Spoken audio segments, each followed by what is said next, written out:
It's a numbers game tonight on the island of Montreal. 1-3 versus 1-3. Week 6, 2016, and the big number is 86 tonight. Ben Cahoon to have that number retired at halftime. On a night where we're talking about one of the greatest receivers in CFL history, it's all about the receivers down on the field. Number 82, Naaman Roosevelt, becoming a star here in the Canadian Football League. He posted a week 5 high, 182 yards receiving. The Riders' first win of the season last weekend. Of course, for the Montreal Alouettes, their go-to guy is Duron Carter. A lot of pressure on him. Some other key performers out of the lineup. Frustrated Jim Popp. His team has lost 3 in a row, 1-3. Chris Jones coming off his first win as head coach in Saskatchewan. And a short work week for the Montreal Alouettes. They last played on Monday, so Steph Logan is back. We'll see how much gas this team has in its tank tonight. Getting ready for the kickoff tonight on Cahoon night in Montreal. Tyler Crapigna, who won that game against the Ottawa Red Blacks in the last minute with a game-winning field goal to give the Riders their first. Here we go in Montreal. It's Logan on the sprint, in stride, up to the 35-yard line.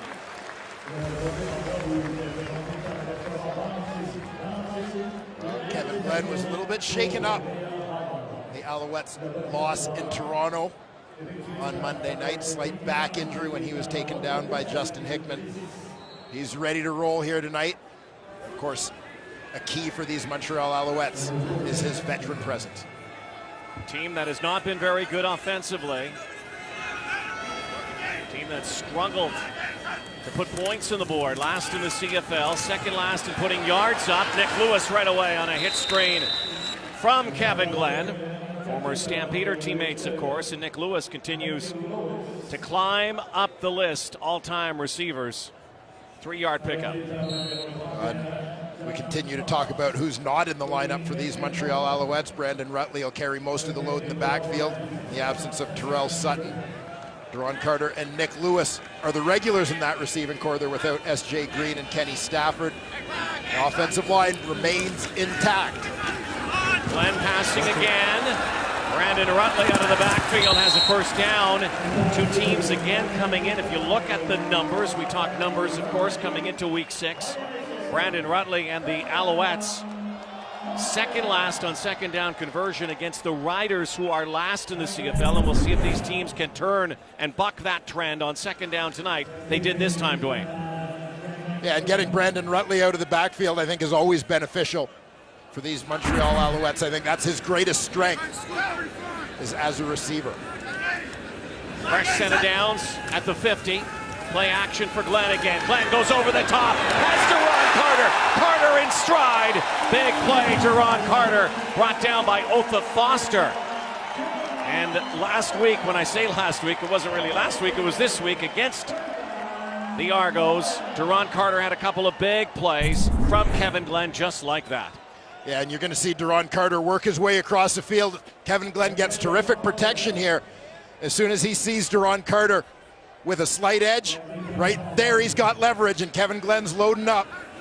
Hits him as he's got a step on the linebacker in coverage, Otha Foster. 39-yard gain, Glenn with time, and now flushed, has to go. Kevin Glenn doesn't run very often. This time he's going to go down, and it looks like very close to a first down. Kevin Glenn, the pocket collapses, has 7 yards on the gain. They're inside the red zone here, down near the Saskatchewan 14-yard line. Well, you hit the nail on the head, Rod. Kevin Glenn, not much of a scrambler, but he sees that lane open up. Makes a great decision to pull it down, get what he can. Put his team in a good second and short situation. And Montreal struggling offensively, haven't scored many touchdowns and haven't scored in the red zone. But they'll move the sticks once more, and it's Duron Carter once again. I'll keep pumping the ball into the hands of your most dangerous weapon. In the case of the Alouettes, that's Duron Carter. If you take a look at this Saskatchewan defense, a former Alouette, Corby Irvin is in the middle of that D line. Linebacking core anchored by the middleman, former Toronto Argonaut Greg Jones. Change on the back end, Major Colbert comes in at halfback. He replaces Brandon McDonald, who is let go. 4 for 4 on this drive for Kevin Glenn. First and goal, play action, near side, and once again it's Duron Carter on this drive. And of course, a couple of games ago, Duron Carter kind of complained out loud about not seeing a lot of football, and we saw it last week and again against the Argos, and we are seeing it here tonight. They are going to 89 as much as possible, especially with S.J. Green and Kenny Stafford out of the lineup. Yeah, making a concerted effort to get Duron Carter involved early in this ball game. Keep him interested, keep him motivated, let him get into a little bit of a flow, get into that zone. Trying to get into the end zone now. Second and goal. Glenn looking, goes over the top and caught. Touchdown, B.J. Cunningham. Snares it in the end zone. What a drive for Kevin Glenn and the Alouettes. Explosive start here tonight on Ben Cahoon night.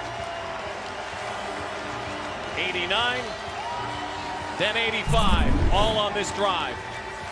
B.J. Cunningham is going to come in from the right side of your screen. He's a guy they're counting on. Sort of fill the role, fill the void in the absence of S.J. Green. Much like S.J., he's a guy who was with the team much of last year but didn't necessarily see a lot of playing time. And here he caps a 7-play, 75-yard drive with the touchdown. Penalty flag. Boris Beatty, we're going to watch him tonight, has really struggled after an outstanding rookie year last year with field goals, but he is 5 of 5, make it 6 of 6 now on point afters from the 32-yard line. Flags will be picked up. Our referee tonight is Tim Croker. And it looks like the point after is good. Too many men, Saskatchewan. Penalties declined. Convert is good. What a start. Almost a 5-minute drive. B.J. Cunningham is his first of the season. It was all Duron Carter. He was looking Carter, and then he looked off to B.J. Touchdown on Friday Night Football. Titan, official vehicle of the Canadian Football League. Great night for football. Friday night in Montreal off of Mount Royal and McGill Stadium, and B.J. Cunningham has his first of 2K16. Former Miami Dolphin, Michigan State Spartan. Quick set, quick set! Kendall Lawrence trying to find some running room. So Mitchell Gale will start near his 25-yard line. Let's take a look at this impressive drive orchestrated by number 5. Yeah, Kevin Glenn off to a good start. Hits Brandon Rutley out of the gate, but then it's Duron as he finds Mr. Carter 3 times on their opening drive. Wasn't that a band? Well, that's Duron. To set up the touchdown pass to B.J. Cunningham. Glenn and company losing in Toronto again Monday. Short work week. Lost 3 straight. Glenn missed the week before with inflammation in his eye. Got hurt in the Toronto game. And now Mitchell Gale, second CFL start, got a win in his first. Handoff in the backfield to a newcomer making his CFL debut in Michael Dyer. Yeah, Dyer gets the start at running back in the absence of Curtis Steele. This is a guy who broke Bo Jackson's freshman rushing record at Auburn. Of course, Naaman Roosevelt, the go-to guy in that receiving corps. They get a little help with Shamad Chambers back in the lineup after a 1-game absence. A lot of inexperience, Rod, on this offensive line. Marcus Hall in for Xavier Fulton at left tackle. Gale slings it through the arms of Rob Bagg. Very quick 2 and out. We'll watch that O-line tonight. You said it. Basically put together with duct tape right now. New bodies in as well, so we'll watch that. So Gale 2 and out, and the Owls will get the ball back. And it will be fascinating to watch Montreal, a defense that can create some confusion at times. You look at the protection. 4 new faces on that offensive line, plus a new running back in the protection scheme as well. Josh Bartel. That will be no yards, and a 15-yard penalty as Steph Logan trying to get that on the fly. Glenn comes out, ready to get back to work here on Friday Night Football. The 37-year-old 7th all-time CFL list. No yards. A touchdown already tonight. 7-0 Als. Adorn McGill Stadium, Molson Stadium here. Junior IU, Mike Pringle, Anthony Calvillo, the latest to be honored. Of course, AC now the offensive coordinator, and BC. Ben Cahoon is back. Last time he was back in Montreal, he was inducted into the Canadian Football Hall of Fame. Now his number to be retired tonight. We'll talk more about Ben all night long. Samuel Giguère can't haul it in. Johnny Dixon on the corner, one of the new faces as well for the Saskatchewan Roughriders on the corner. Buddy Jackson not playing tonight. And the Montreal Alouettes are just trying to take advantage of the speed of Sam Giguère. Johnny Dixon comes up tight to the line of scrimmage. Dixon keeps good position, preventing Giguère from getting much separation there. Dixon, a former Stampeder and also a Toronto Argonaut. Glenn again has time, sidearm, and short of the first down will be BJ Cunningham. So a 2 and out as well, as Ed Gainey was there for the tackle. And out comes Boris Beatty, and this will be a field goal attempt. We talked about Beatty. The guys in the studio talked about him. Last year, the kid was lights out. Former Laval Rouge et Or star, 90% kicker. But not this season. Missed all 3 earlier this week against Toronto. Made 2 of 2 to start the season. Since then, 3 of 10. Has really been struggling. And the struggles continue. They will get a point. But right now, Boris Beatty can't find it. Really struggling, obviously, with his confidence at this point, and so much of this, as we know, is a mental game.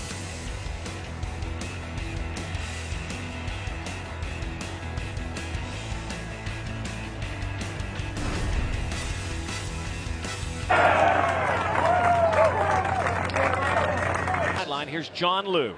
Well, thank you, Rod. And Kavis Reed told TSN before the game that basically a big part of the mechanical problem with Boris Beatty is that it's his plant foot. He's not pointing it straight, square at the target, that it's veering a little bit left, veering a little bit right, and that's leading to those misses. But the mechanical problem was exacerbated by some long field goal misses early in the season, and that, Reed believes, got into Beatty's head. And so now he's overpowering it, kicking too hard, trying too hard. And so part of the coaching that Reed is doing is telling Beatty to treat the field goals as if they're point-after touchdowns, the 32-yarders, because he's perfect in those so far this season. Guys? Yeah, it's definitely in his kitchen for sure. You saw Ryan Langford haul that in from Mitch Gale. 1st and 10 for Saskatchewan. Their first down at Walter. This Montreal defense, of course, the Alouettes last year and even into this year have stood tall defensively. They've kept the Owls in games, their D. And off to a good start defensively again, John Bowman. 3 sacks out of the gate. Bear Woods comes in with 28 tackles to lead the defense in that regard. Marco Briette back in at safety after getting banged up a little bit. The Week 5 game at Toronto on Monday. Gale goes deep, looking for Roosevelt, can't hang on. Ethan Davis up in his grill. Trash talk at the end, but Naaman Roosevelt, who had an outstanding touchdown against Ottawa, his first of the season. He is the big game player. Roosevelt very nearly came up with something of a circus catch here. Saw the great body control to get turned to the outside, adjusting to that football. But as he hit the turf, just not enough strength to hold on. Penalty flag just as this play started. Logan makes the first defender miss and then picks his way up near the 30-yard line. 39-yard boot by Josh Bartel. And a penalty on the play just past the midway point of this opening quarter here tonight. 2 teams spinning their wheels in the early season, 1-3, but Chris Jones' team coming up their first W. Thrilling one it was in Regina against the Ottawa Red Blacks last week. after 3 straight losses.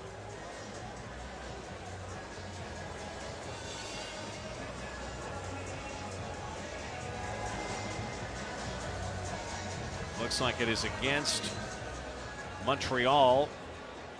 And Croker talking with Chris Jones. See what they do here.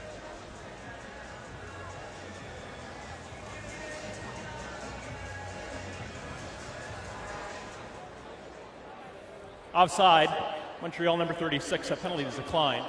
All the balls in the air, holding Montreal number 52. Half the distance to the goal, first down. So that will mean that the Alouettes will scrimmage down inside their 10-yard line after all that. Long field now for Montreal. Well, their opening drive of this ball game started off well again. Deron Carter was the go-to guy. He had 3 catches on that opening possession. We'll see if that trend continues here for Kevin Glenn and the Owls offense.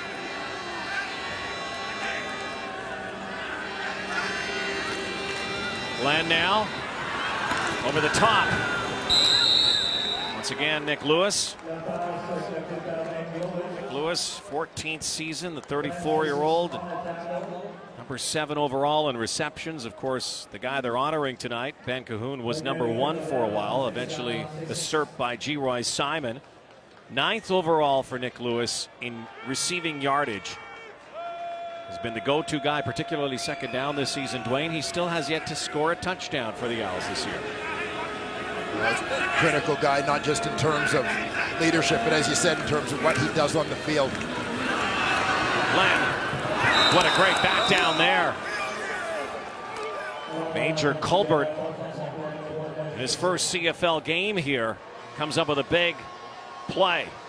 And this is a guy who spent a little bit of time in the Toronto practice roster a couple of years ago. Colbert lines up at halfback. He's back in coverage. Just makes a nice break to the football here as Kevin Glenn looks to check it down to Sam Giguère. Colbert takes the number of the guy he replaced this week, Brandon McDonald, who was released after getting burned a couple of times last week. So Beatty is just inside his goal line. Nick Dembski is back for the Riders.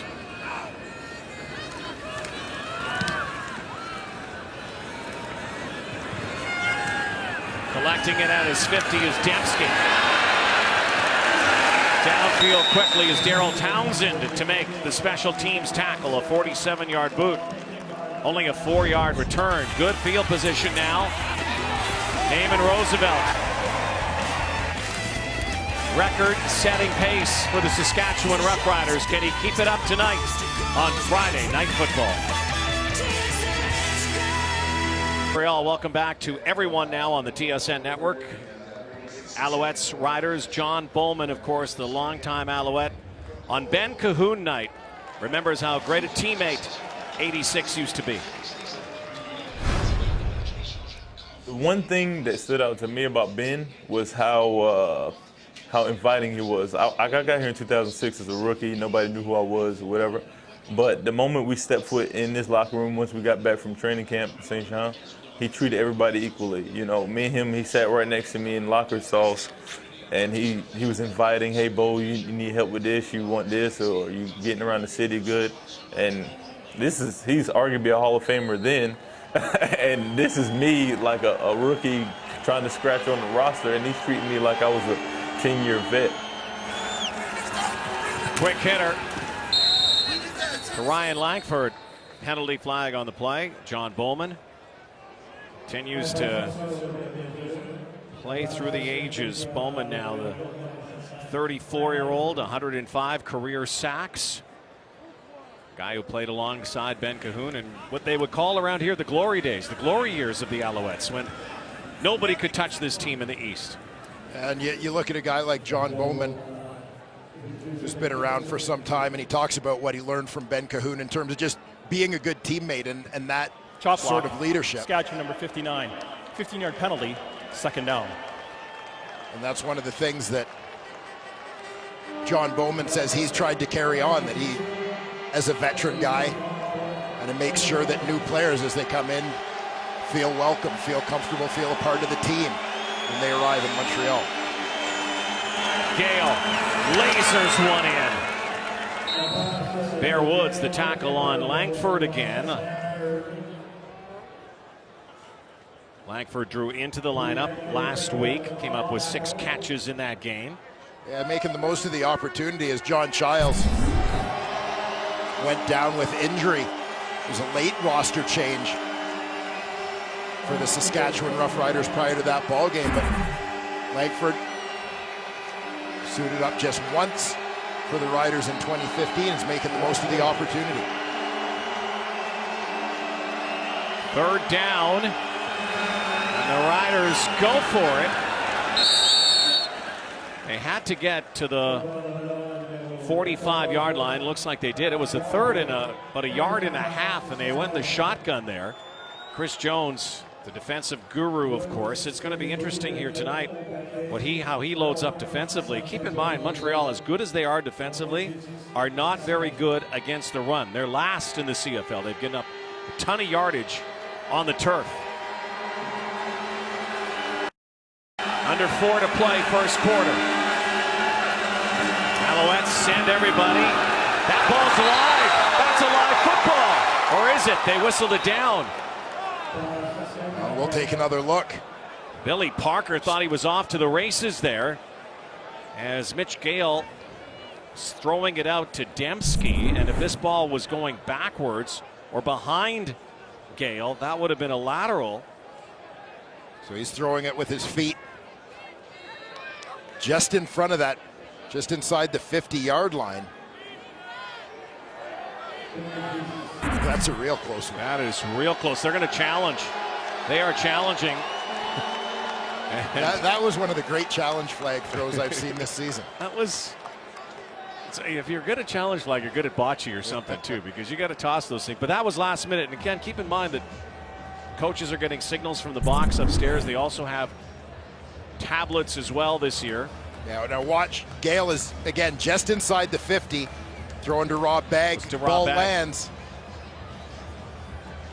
I mean, basically on a line. I don't know that it went forward or backwards. It may have been completely horizontal, so to speak, on the field. Boy, from our vantage point at the beginning, and the whistle didn't blow right away, it looked like it was going backwards. Like if you look at where his foot that is, angle, that looks like that isn't actually a ball that's thrown behind, which would mean it's a live football. Watch where his foot is. Watch where the ball lands. So there's where it starts. Basically, Montreal is challenging that the pass is a lateral and that they had immediate possession of the ball.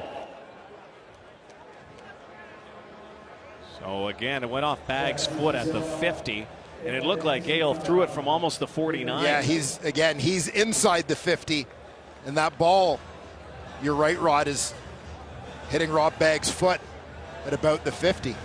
I think Jim Pop and the Alouettes have a case here. It's a real close one.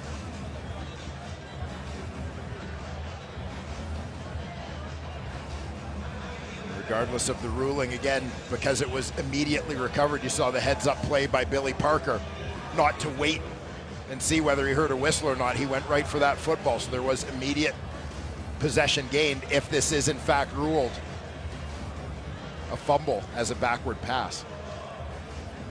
Believe we have a decision based on our replay, and the initial look from here, it looked like it was a lateral. Yeah, I mean, we knew it was close.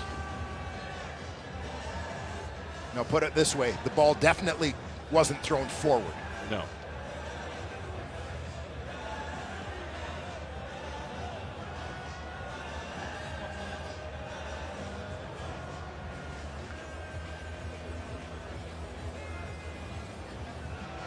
Montreal team that is dead last in giveaway takeaway in the CFL. After review, the pass was a lateral, which was immediately recovered by Montreal. It will be their ball, first down at 47-yard line. So a good challenge by Jim Pop and the Alouettes. A turnover by the Saskatchewan Roughriders.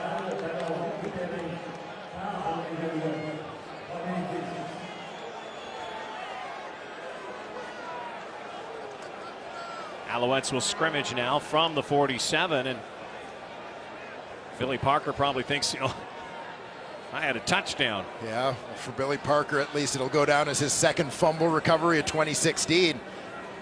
But you're absolutely right. Had the initial call been right, he'd been celebrating a touchdown. Hand off to Rutley. Dragged down near the midfield stripe by A.C. Leonard, former tight end receiver with the BC Lions, who has been transformed into a defensive end with the Saskatchewan Roughriders. Chris Jones has changed positions for a few players here. Well, one of the things that Chris Jones looks for is just pure athletic ability, explosive athletic ability. And A.C. Leonard, in the Canadian Football League, there's not necessarily a lot of place for a tight end, but 255-pound guy who can run a 4.5. Teron Carter whipped down by Justin Cox as Kevin Glenn threaded the needle beautifully. Carter already with his 4th catch of the ball game here in the first quarter. Just going to see it. Quick slant coming in from the right side of your screen. Carter gets inside leverage. Kevin Glenn puts it on the money. 21-yarder. Carter to the top of your screen now. Yeah, DC. Rutley again. Yeah, DC. They hammer the ground. Kevin Glenn right now on fire out of the gate. Kevin Glenn has completed 9 of his first 11 attempts in this ball game. 98 yards through the air, and of course, touchdown pass completed to B.J. Cunningham on their opening possession. Montreal team, by the way, that has only given up 1 point, now into its 5th game in first quarters. Their issue, the remaining 3 quarters. Glenn now, over the top again for Carter. Fumble football, scooped up. Shane Herbert is gone. Herbert's going to score here. No flags down as Teron Carter fumbled the football. Touchdown, Saskatchewan.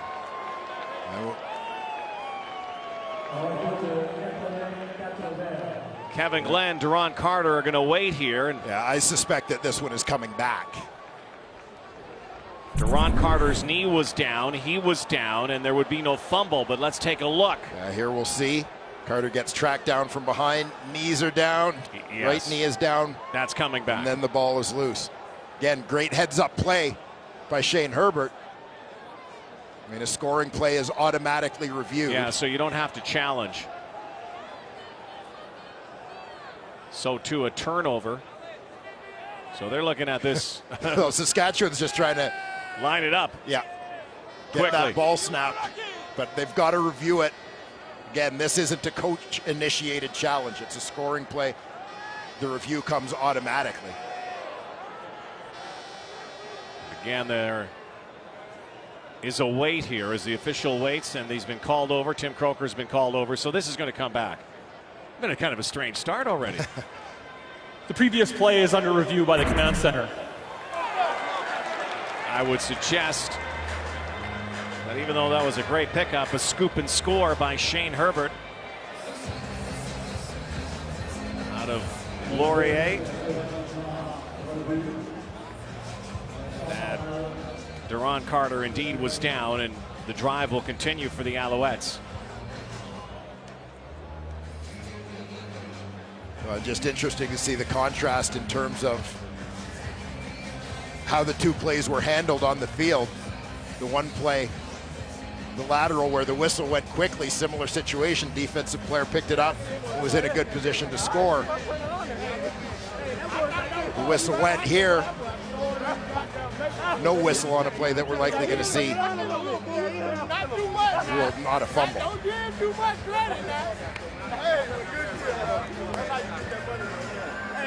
Well, celebration on the Saskatchewan sideline will be likely muted.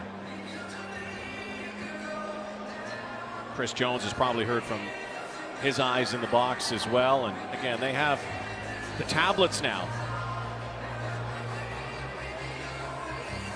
They're all looking at it. Really has changed things this year. Have you noticed? You know, the immediacy getting plays, especially from that all 24 camera. Yeah, the immediacy. I mean, the increasing the availability of information, increasing the level of communication. Definitely a positive step here for the Canadian Football League to have those tablets on the sideline and up in the booth. After review, the ball carrier was down by contact at the 26-yard line. It'll be third down there, Montreal. All right, never mind. So Herbert's touchdown taken away. And right you are, Dwayne. A whistle on a play that could have gone the distance, and a no whistle on a play that did go the distance, and now it's going to be third down in inches for the Alouettes. Carter was down. And here comes Brandon Bridge, who came in late Monday as the Alouettes were trying to keep a drive alive near the goal line, and his only touch of the ball game. And the Alouettes turned the ball over. Bridge not getting as much playing time certainly as he did last year at this time, when he was basically almost inserted into the offense with so many injuries to so many players. Yeah, I mean, this is a great opportunity for Brandon Bridge as the short yardage guy. I think you've got a chance to do a lot of different things with this guy. Big enough to do the quarterback sneaks, athletic enough to run with the football should you pull it on a bootleg. And a penalty flag, and so this might determine this drive. If it's against Montreal, they're likely kicking a field goal here. If it's against Saskatchewan, the drive continues. Offside, Saskatchewan defensive line. 5-yard penalty. First down. Montreal keeps it going.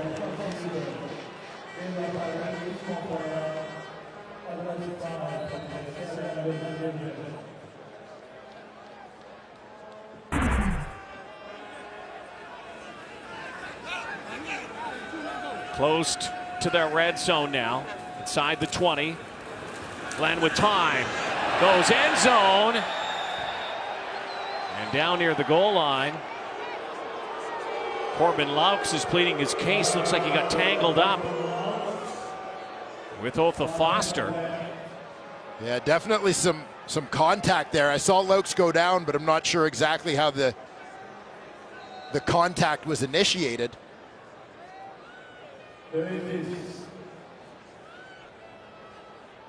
Take another quick look here as Foster comes out to cover Laux in the slot.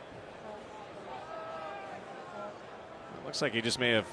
Yeah, just incidental. It looked like Laux' heel caught Foster, who was running behind him. One more time for Giguère. Samuel Giguère can't hang on. And a penalty flag, an interference call coming to Justin Cox. Sammy Giguère almost still made that play. Cox pleads his case. Yeah, let's take a look at the tail end of this one. Pass Initial interference. look. Saskatchewan number sure. 31. He was on his Foul shoulder cleared in pad. goal. Yeah, left hand. First down. I don't think that one, again, interference Yeah. reviewed so often, but not this time. This is clear. So down to the 1-yard line. Closing in on the final play of the first quarter. And another shutout for the Montreal defense. Brandon Bridge again already has 1 touchdown this season. Not getting in this time. But again, a penalty. Far side, and it looked like another alignment issue.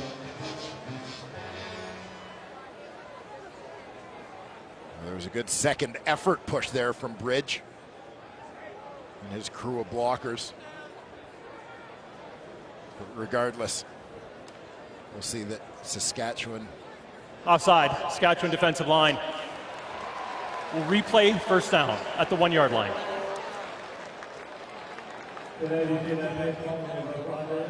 So another crack here for the Alouettes. Should be the final play of this first quarter, barring penalty. The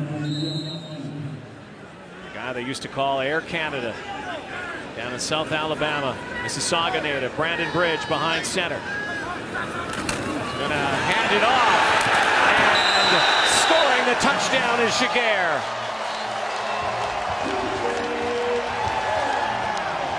A nice change up there in terms of the play call.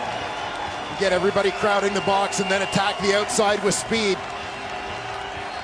Bringing the wide receiver, Sam Giguère, on the sweep. First touchdown of the new season. He sweeps right. Nice job right on the edge. Right tackle Jeff Parrott over there, as well as another blocker that really secured that edge to allow Giguère to get around the corner. Evan Francis, free safety for the Riders, tried to stop him, could not. Here's Beatty again. He's had no issue with ease this season. And as John Lou says, maybe you just got to start thinking it's from the 32, or if you're going to kick a field goal, try to make it from the 32. He's been perfect. Sammy Giguère, what a first quarter for the Alouettes. 14-0. And once again, another shutout for the defense. 5 games, 5 first quarters, and only 1 point given up by the Owls. 14-0 over Saskatchewan on Friday Night Football. 15-0 over the Saskatchewan Roughriders. And considering they only played 4 days ago, such a short work week, they had 2 days off, they had 1 day of practice. And I know some people will say, hey, it's sports, suck it up. But it's not like baseball where you can play every day. This is a very physical game. And I'll tell you what, for a team that's on a short work week, they look good in the first quarter. Yeah, they sure do. And sometimes simple is better. Quite frankly, you come in against a Chris Jones defense where you know you're going to get a lot of different looks. And I think sometimes there can be a tendency when you have a full week of practice to think that you need to have a plan in place to address every individual look. Whereas a shorter week, you just you keep things simple, maybe a little bit more universal in terms of the approach. And that seems to be working so far for the Montreal offense. Matt Walter on the return.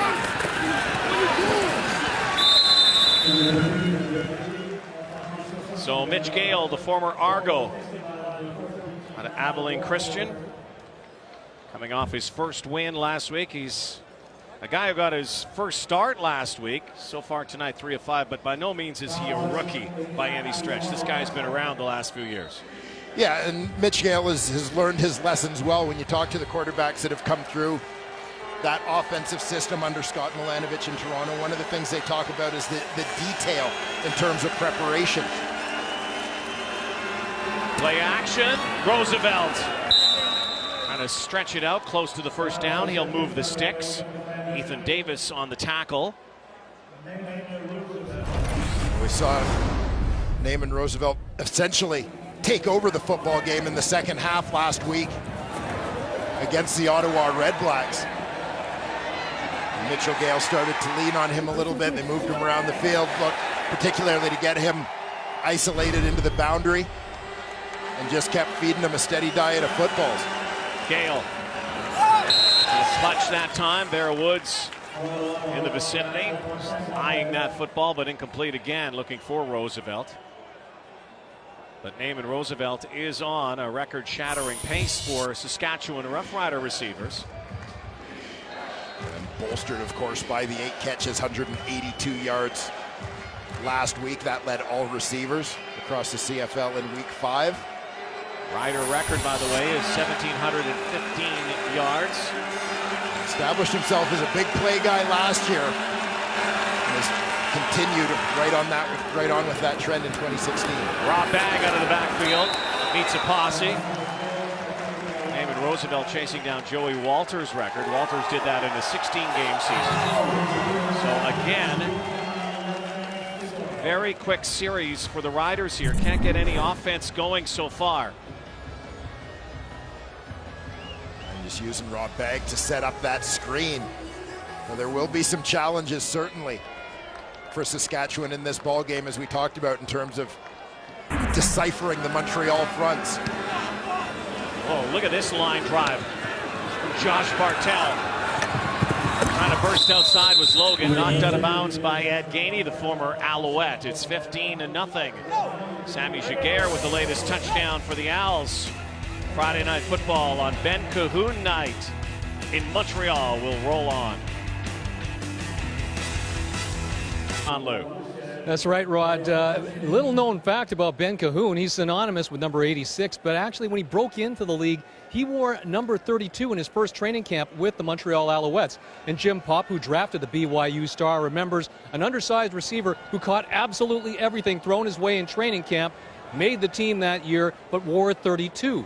Now, Anthony Calvillo says he doesn't remember Ben Cahoon wearing number 32, and the next year he switched to 86, and the rest, as they say, is history. Oh, what a history, John.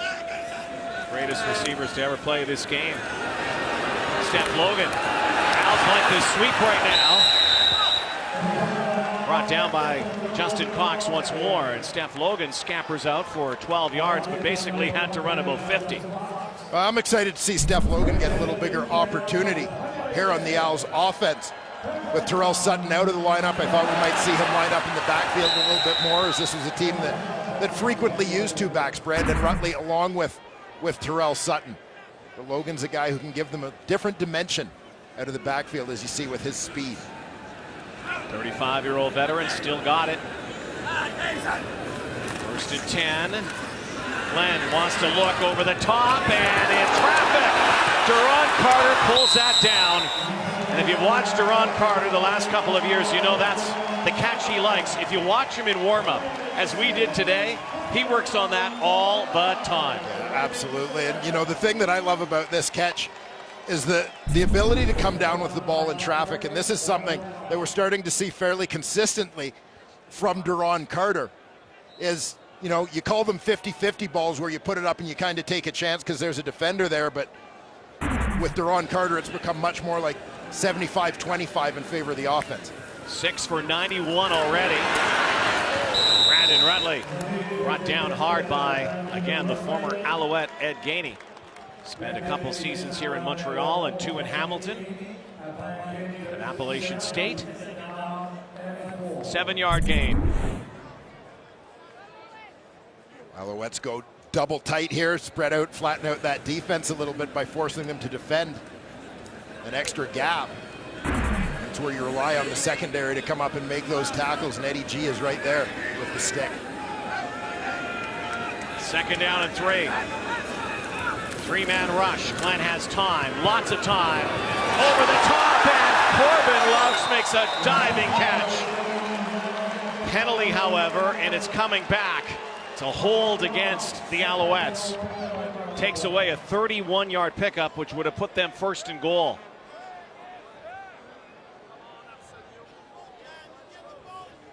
Illegal block hands to the face, Montreal number 54. 10-yard penalty, 2nd down. Well, throwing down again for the Alouettes, but 2nd and about 13. The veteran right tackle, Jeff Parrott. There you saw the head of A.C. Leonard, defensive end, pop back as the hands came up to the chin. 4 receivers to the right of Glenn. Rutley stays in for blocking help. There's also the release foul. Nick Lewis, though, on a shoestring attempt. So now they have to kick. Well, Once again, the pressure back on Boris Beatty. Owls looked like they were trying to set up a bit of a hook and go on the short side of the field to Duron Carter. Was well covered on the play by Johnny Dixon, didn't bite. As Carter settled his feet, he kept his depth, forced Kevin Glenn to scramble a little bit. Well, Boris Beatty normally would be lining up for a field goal, but now see the struggles. It is into the wind and inside to punt it to the corner. Not a good one. It's just inside the 20-yard line. Beatty can't believe it. And a penalty flag as well. It's outside the 20-yard line in the air. Mitch Gale, great win last week for Saskatchewan. Needs to get it going tonight. His team down 15-zip. And Matty take you to the first half. Get ready for the second half of our twin bill tonight as well. Doubleheader Friday night football. John Bowman is into that normal stance. Winston Venable, feared front seven here for the Riders. Gale, though, good play action, and the pass tossed behind Naaman Roosevelt. Dangerous one. Javon Johnson had a shot at it. Former Saskatchewan Roughrider Johnson, and a bomber and a red-black. Former outstanding defensive player in the CFL. Won that award in 2011. The only defensive back to ever win that award. Tough so far for the Riders on second down. They're 0-4 on second down conversions. Need this one. Here's the blitz. There goes Gale. High stepping now and takes a big hit from Winston Venable. There is a penalty flag. It was in the backfield. It's likely holding, though. And another drive, it looks like, will sputter to a standstill for the Riders.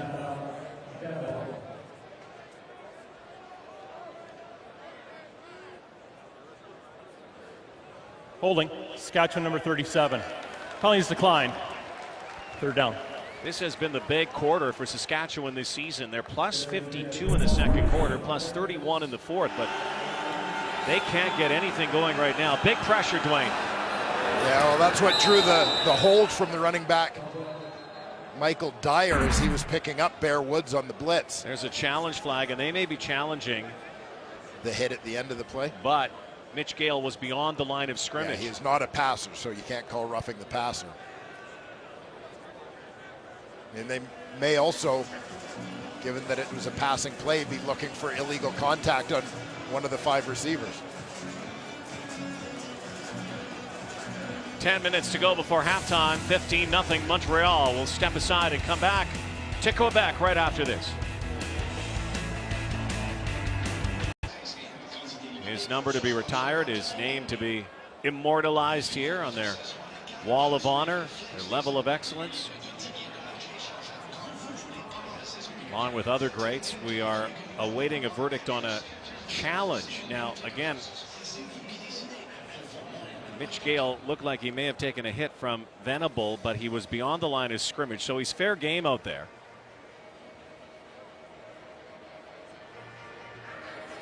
Yeah, it certainly wouldn't be a case of roughing the passer, but No. if they were looking Perhaps for interference. unnecessary roughness. Roughing the passer is the challenge.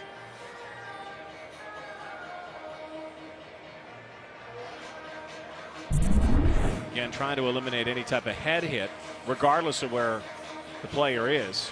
Yeah, I mean, at this point, he's no longer a passer.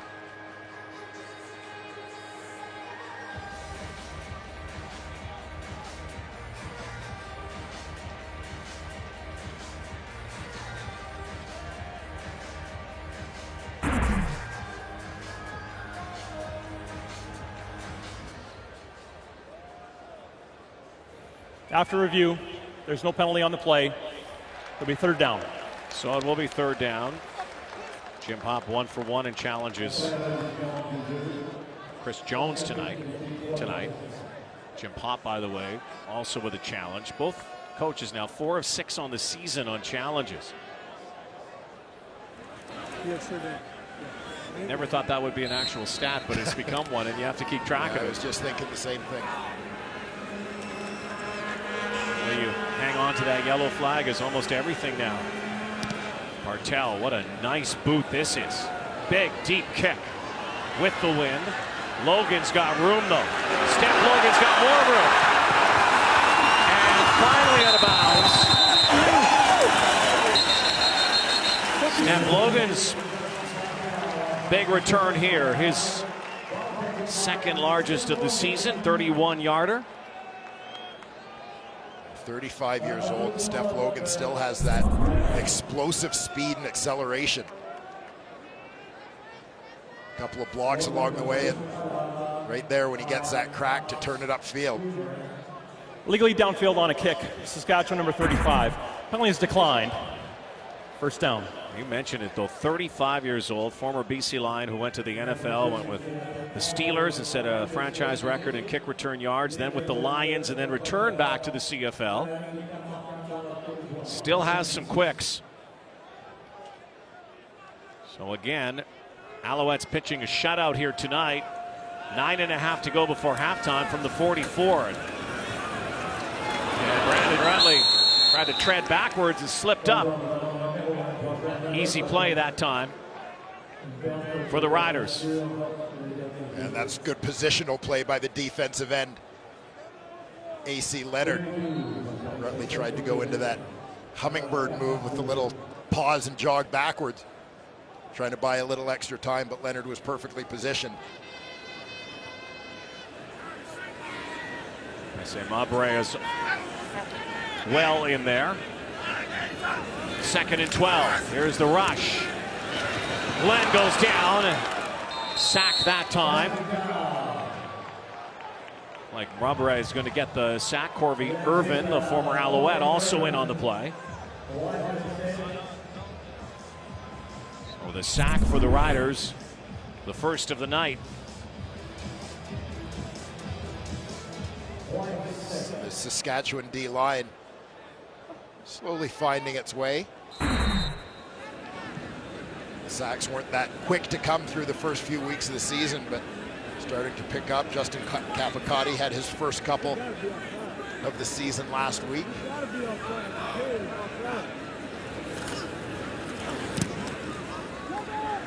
Again into the wind for Beatty. Kendall Lawrence going backwards. Uses the referee. Now shifts gears again. Ken Lawrence doing a whole lot of dancing back there and using that official on the pick play. Well, he's part of the field. Sort of like running your guy into the goalpost.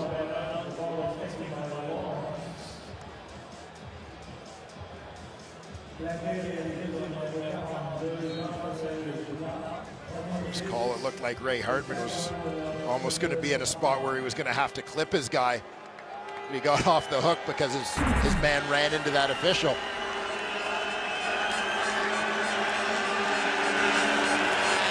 Field judge Brian Taylor. Penalty flag. You got to give a lot of the officials around the league. Such a tough job night in and night out, but we have seen some that just are in the no man's position. You're in perfect position for the play, but somehow that ball or that player are going to find Saskatchewan number 64. 10-yard penalty, first down. Yeah, doesn't take much to end up in the line of fire. Ben Major, of course. Remember the scary moment for Ben Major. He's been hit a couple years times. ago right here at Molson Stadium. You see the clear hold. The right side of your screen. Saskatchewan team that does not run the ball very much, if at all. David Roosevelt sprints out, has a first down. In fact, their second leading rusher is Mitchell Gill, and he's only been in a couple games. Start. I guess there are a number of reasons. You probably thought about it a little bit, Dwayne. A lot of people talking about this is the year of the pass, but just not because everybody's loving to pass right away. It's not like it's a new play. Nobody's running the football, it seems. Yeah, well, I mean, a lot of the love affair with the pass has to do with the ability to challenge things in the passing game. Incomplete toss. Also, do you think the MO has anything to do with the quarterbacks, the offensive coordinators now, with so many teams bringing the house like Montreal, the short pass, you know, the 6- and 7-yarder or the dump pass has become seriously in vogue once more. Yeah, I think there's definitely an element to that. What you're seeing is defenses are less predictable than they used to be. Definitely, you know, the trends aren't as clear. Fronts aren't as conventional. There's a sack for the Alouettes, and John Bowman, career sack 106, 4th on the season. He eats up Mitchell Gale.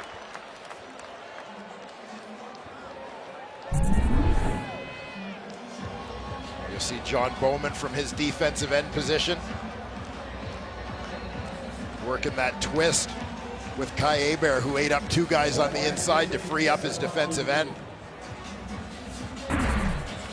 There are a lot of good linebacking crews and D-line crews, front sevens. There's another challenge flag. Front sevens in the CFL. Montreal really second to not many. Saskatchewan is challenging that there was illegal contact on Montreal 11. So, calling illegal contact. Mitch Gale's looking at that, all 24 as well on the tablet, the coach's pad.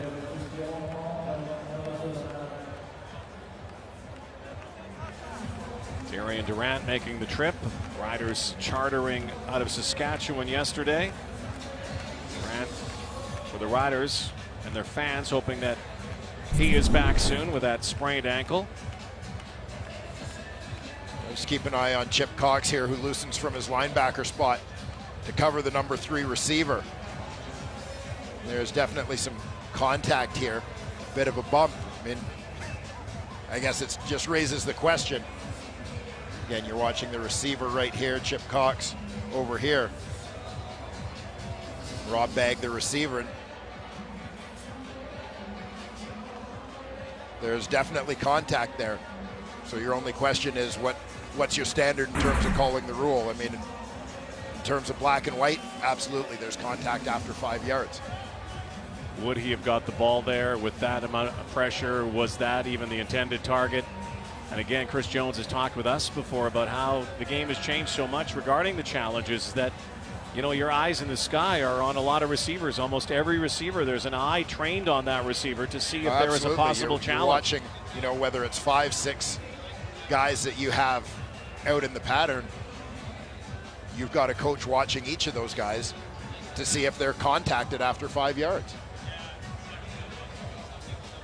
There's an argument to be made too, and we've talked about this before, and many people talk about the fact that we've seen plays where it really isn't the initial play, but there is a penalty on the play, but it isn't even close to being the play that was drawn up or the ball thrown to that area.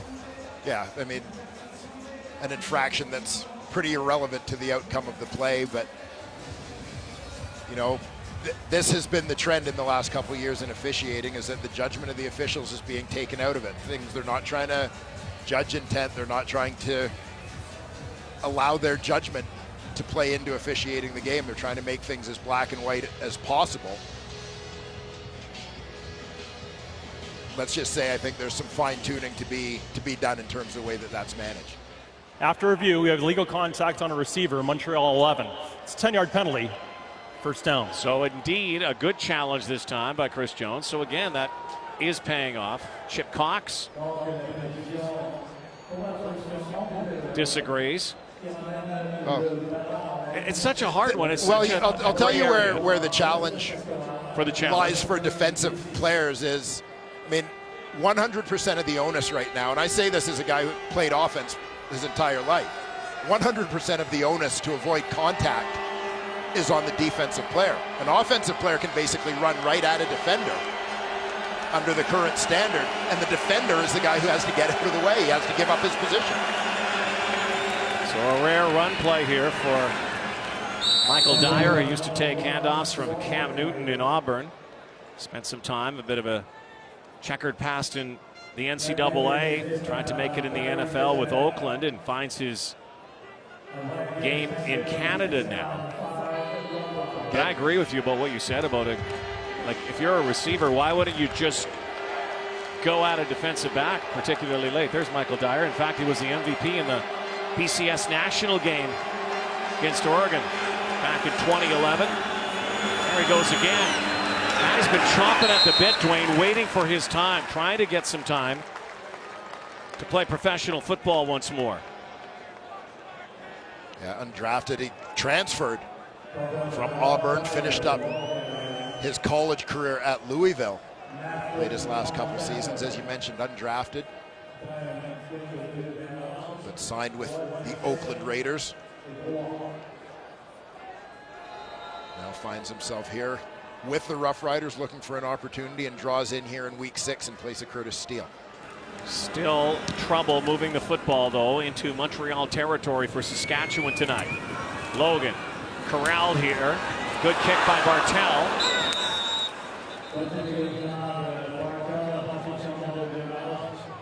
And Kevin Glenn brings out the offense once more, up 15-0. Let's go to John Liu now. He has got a guest. Well, thank you, Rod. We're here with Scott Flory, former offensive lineman with the Montreal Alouettes. And Scott is a longtime teammate and friend of Ben Cahoon. What does this night mean? How does this resonate for you? It's just it's so fitting for Ben here tonight. It's so well deserved. I mean, to be immortalized up on the wall there, and he deserves it. The guy is for sure one of the best ever. One of my best and favorite teammates of all time. I've played 12 years with him. Man, the guy. I'm just so happy for him to be here tonight. On this night is just it's great. It really is great. And the team's playing well too, which is good.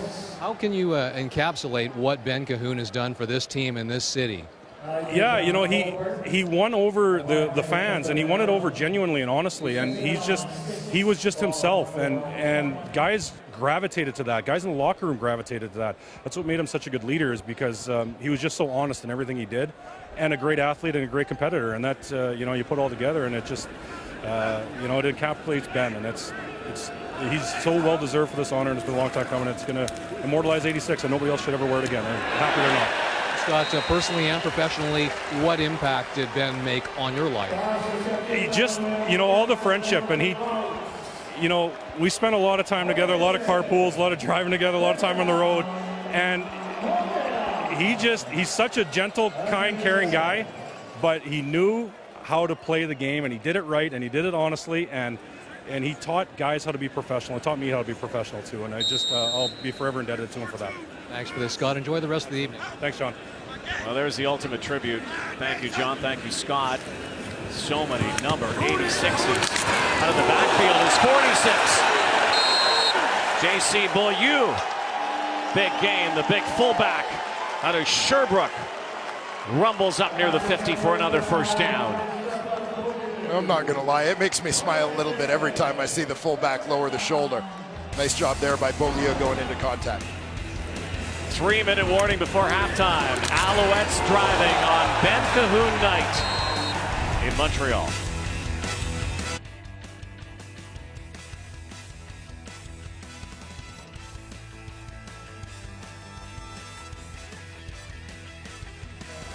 All right, thank you so much, guys. John Climbing can speak well of his former teammate Ben Cahoon, of course. Kevin Glenn now has to scramble and throw it away. He had the protection, but just not a receiver to be found. Roughriders linebackers and secondary had things blanketed deep. You see 7 men in. Max that protection by Kevin Glenn some time, but very good coverage. Glenn tonight, 14 of 19, 154 and a touchdown. Up by 2 possessions here, and Saskatchewan struggling to get a drive going. Glenn, though, launches. Nick Lewis hauls it in. First down again. Well, particularly with S.J. Green out of this lineup, Nick Lewis becomes so important as the go-to guy on second down. Here you'll see Nick Lewis lines up as the 3 receiver. He's going to work towards that first down marker. Quick bend out, perfect timing, throws on the mark.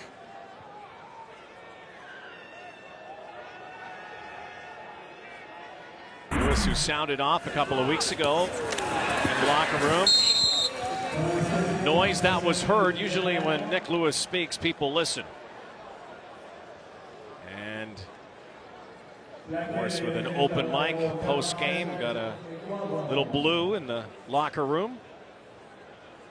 Fined by the team, but said it was, in his mind, necessary. Needed to get it out of his system. This could be costly for the Alouettes. We'll have to monitor the situation with Jeff Parrott, their outstanding right tackle.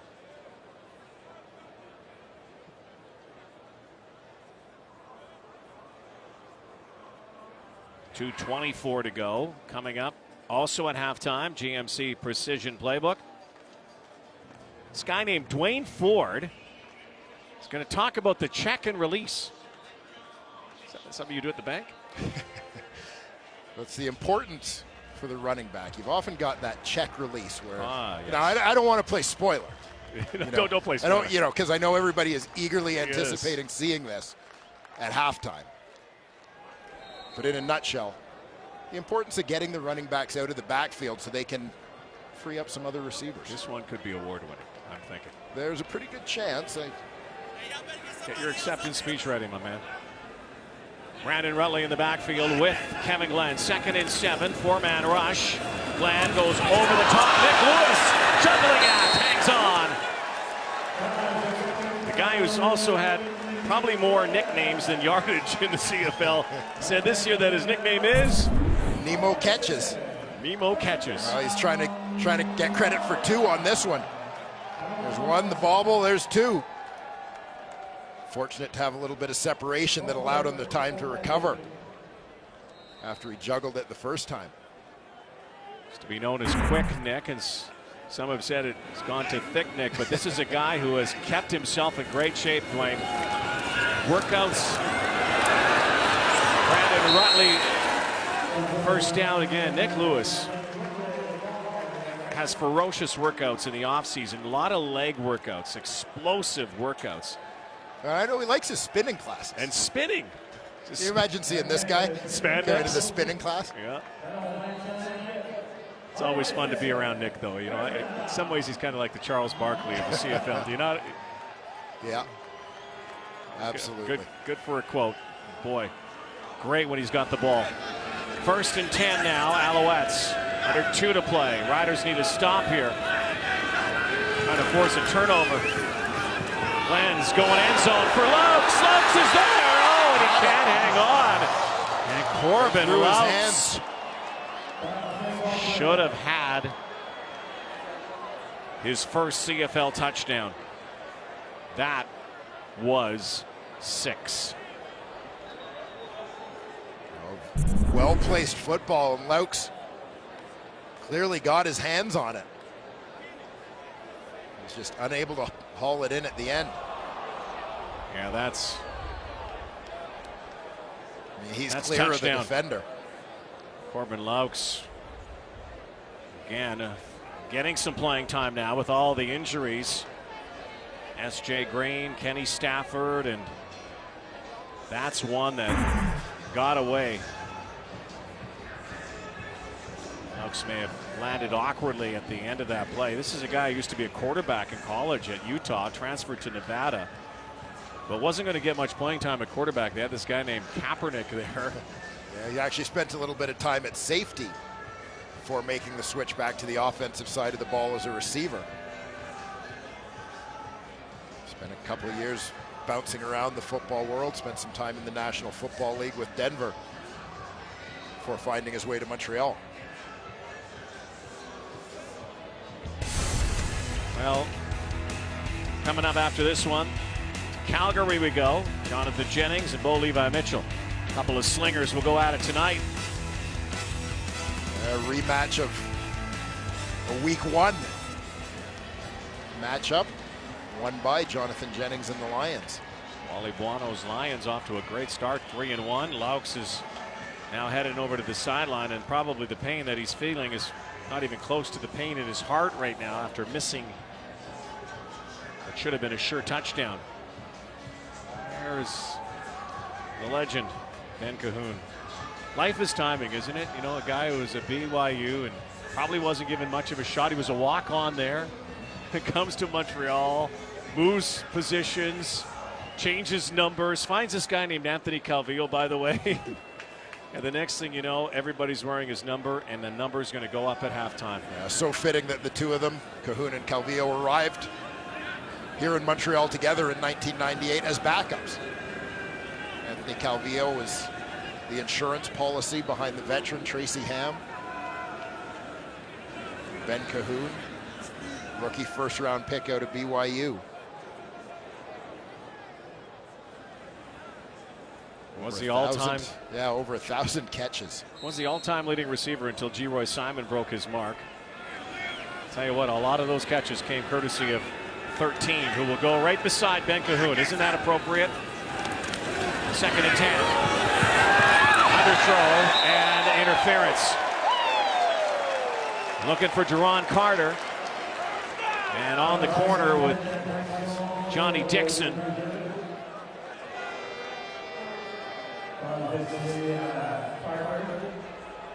And Dixon is the guilty party again. Forced into the corner Pass position interference, this week. Saskatchewan number 28. Be first down. Buddy Jackson out, and this is a tough assignment. Dixon didn't even know the ball was coming. Completely had Jerron Carter boxed out. Carter, the outside receiver here. Well, we've had a lot of penalty flags and a lot of challenges in the first half. We've seen Montreal mix it up from in close. We've seen Brandon Bridge on the sweep. We've seen, on the sneak, and Sam Giguère on a sweep. There's out the backfield. Bridge goes forward, and he's got his 2nd CFL touchdown. Brandon Bridge, who earlier this year became the first CFL quarterback, Canadian quarterback, score since 1996, has his 2nd.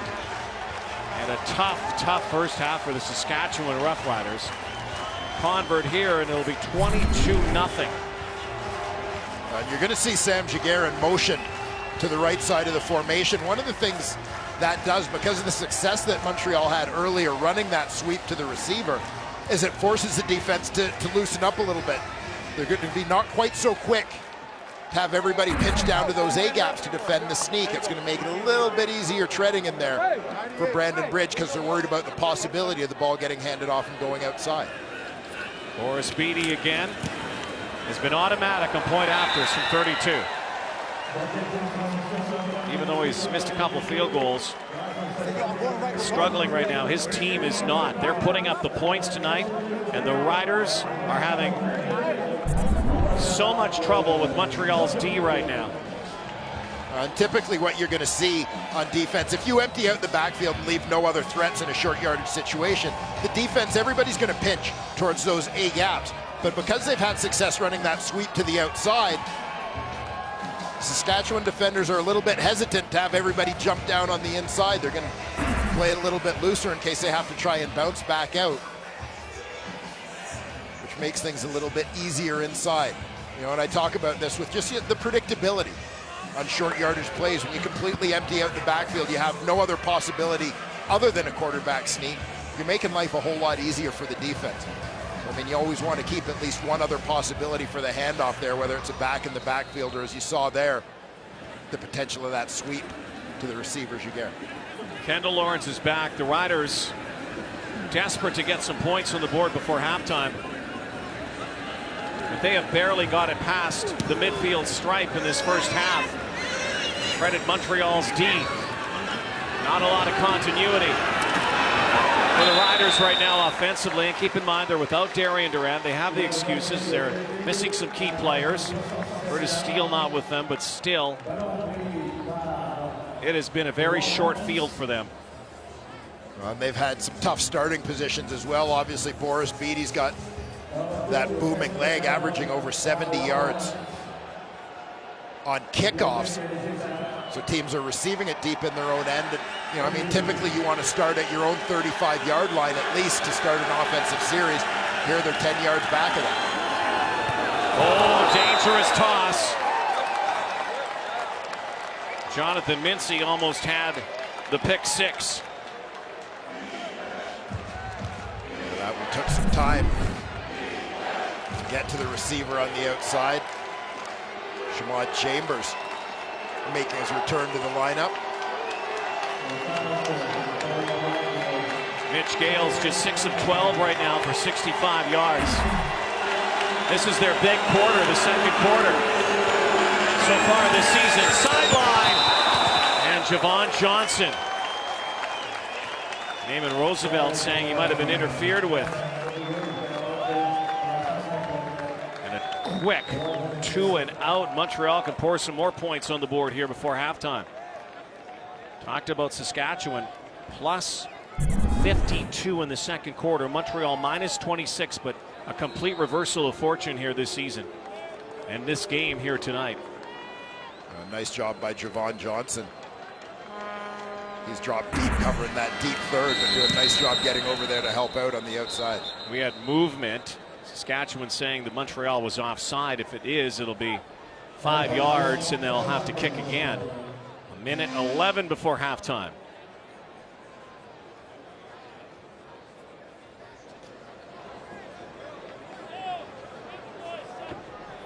There you see the man of the evening, Ben Cahoon. Got a big cheer from the fans as he made his way down to the sidelines. Chance to join us in the second half as well. Guys in the studio will talk more about Offside. 86. Montreal number 46. 5-yard penalty. Third down. You know, there are a lot of superlatives and adjectives that are used for this guy, Ben Cahoon. The word that I think of, clutch. Clutch. Maybe one of the best second down receivers. When you needed a big catch, go to Ben Cahoon. Another line drive shot by Bartel, and Steph Logan's had a good first half returning the football for Montreal. But the Montreal D has been a monster tonight. Here's what they'll talk about at halftime. 3-time Grey Cup champion, outstanding Canadian, again born in Utah but raised really in Canada at a young age. Well, I mean, Alberta and Montreal. And yeah, I mean, I always shake my head at those people who questioned Ben Cahoon's Canadian status, as all they looked at was a birthplace in Utah, but this is a guy with deep Canadian roots. Canadian parents, Canadian grandparents, spent some of his youth in Alberta.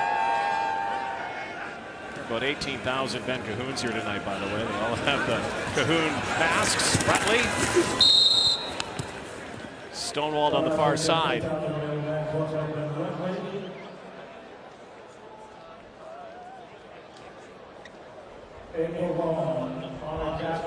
Jim Pop probably thinking, wow, if I can get 86 to come back. Now Ben is not far removed though from AC. Anthony Calvillo goes into the coaching ranks. That's what Ben Cahoon's been doing the last couple of years. Yeah, Ben went to his alma mater, BYU, coached for a few years, and was out of it briefly due to some changes in the coaching staff, but made his return to the Cougars staff, working with offensive coordinator Ty Detmer, former quarterback, down there.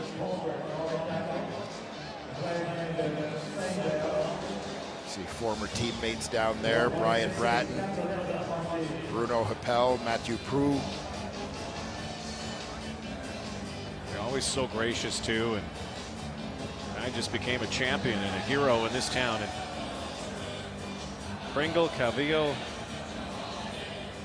then Cahoon, that far grandstand. So Saskatchewan will get the ball back here. Furthest they've gotten downfield, the Montreal 45-yard line. That's when that lateral fumble happened.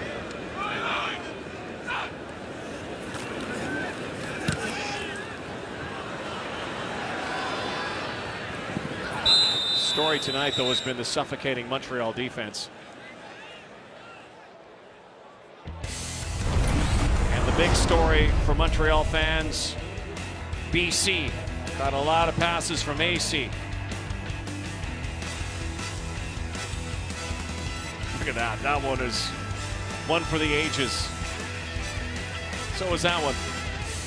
Yeah. Oh, yeah, so is that one. Yeah, needless to say, the highlight reel is impressive.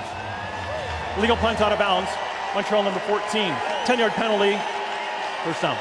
Anwar Stewart right there as well. So the D line, and Anwar played as well with Ben Cahoon, his family here. And I always heard it whenever we did games here. Cahoon.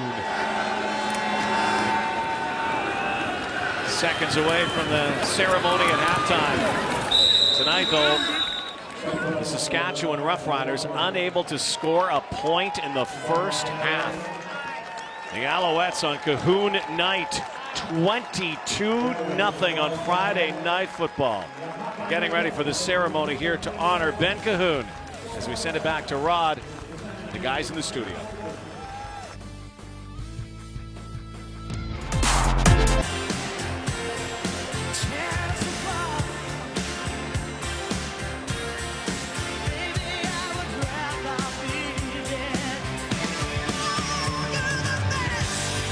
Mesdames et messieurs, ladies and gentlemen, le numéro 86, number 86, Ben Cahoon.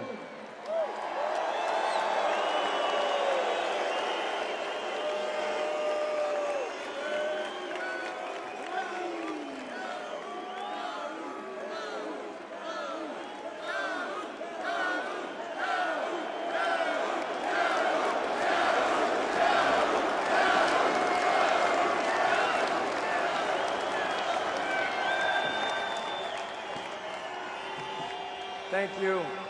Merci beaucoup. Merci tout le monde.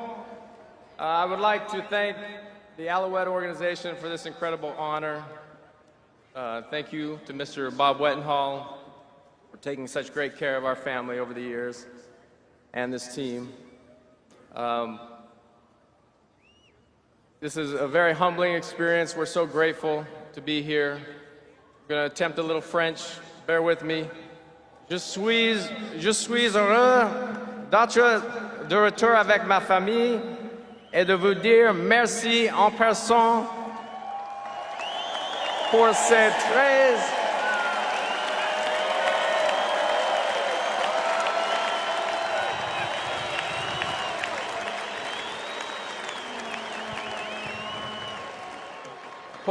très belles années à Montréal. Thank you.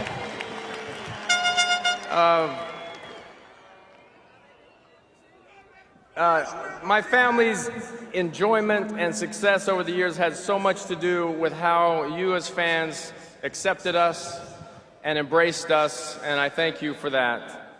As I have had time to reflect over my career, I recognize I've been blessed with every single ingredient that is necessary to be successful on football field as well as in life. I had parents who believed in me. I had an extended family, a wonderful wife and children who supported and inspired. I had coaches and mentors who taught and provided opportunity.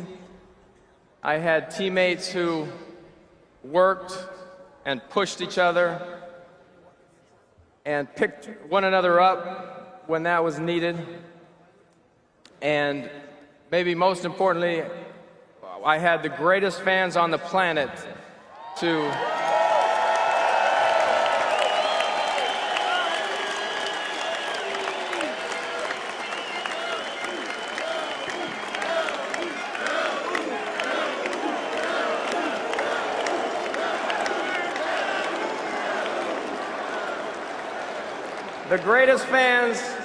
the greatest fans on the planet. You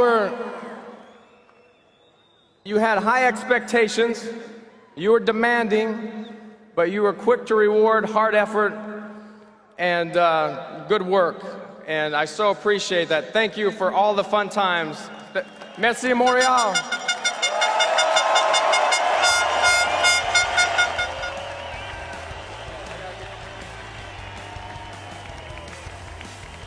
Félicitations à Ben. C'est un honneur pleinement mérité. As much he was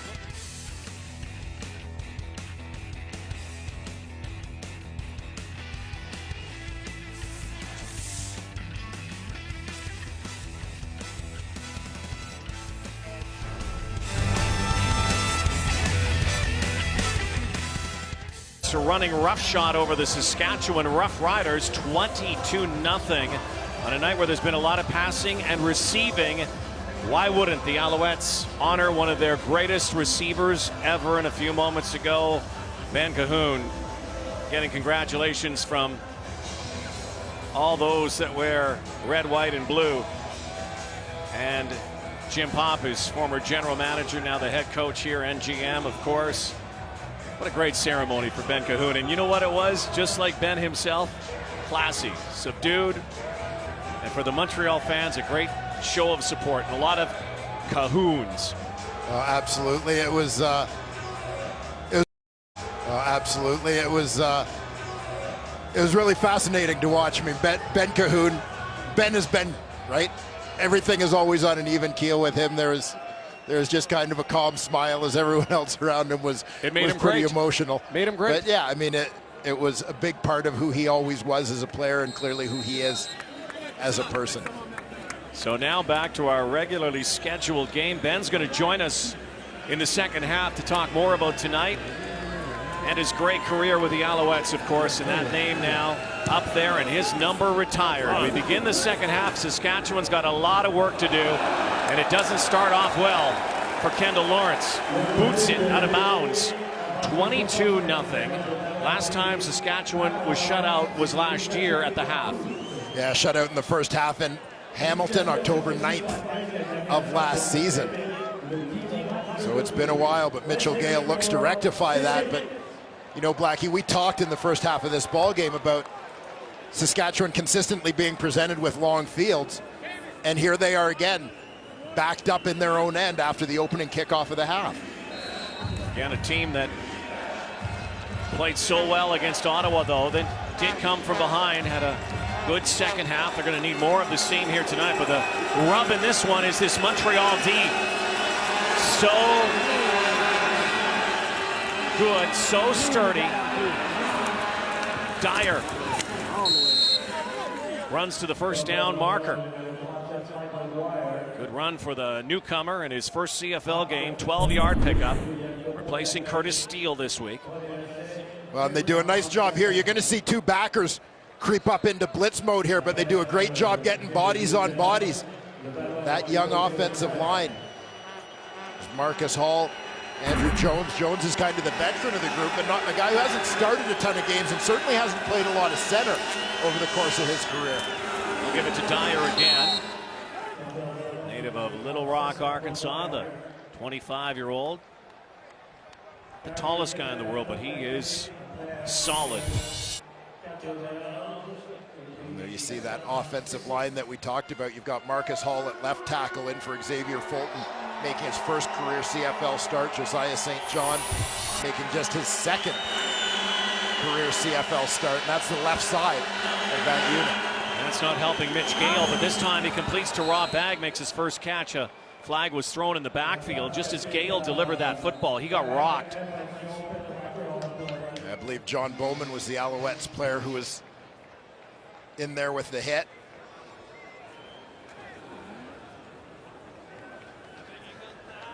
Major foul, roughing passer, Montreal number 7. 15-yard penalty, first down. So the Riders starting to move the ball thanks to this penalty and that reception. Here comes Bowman. Too late.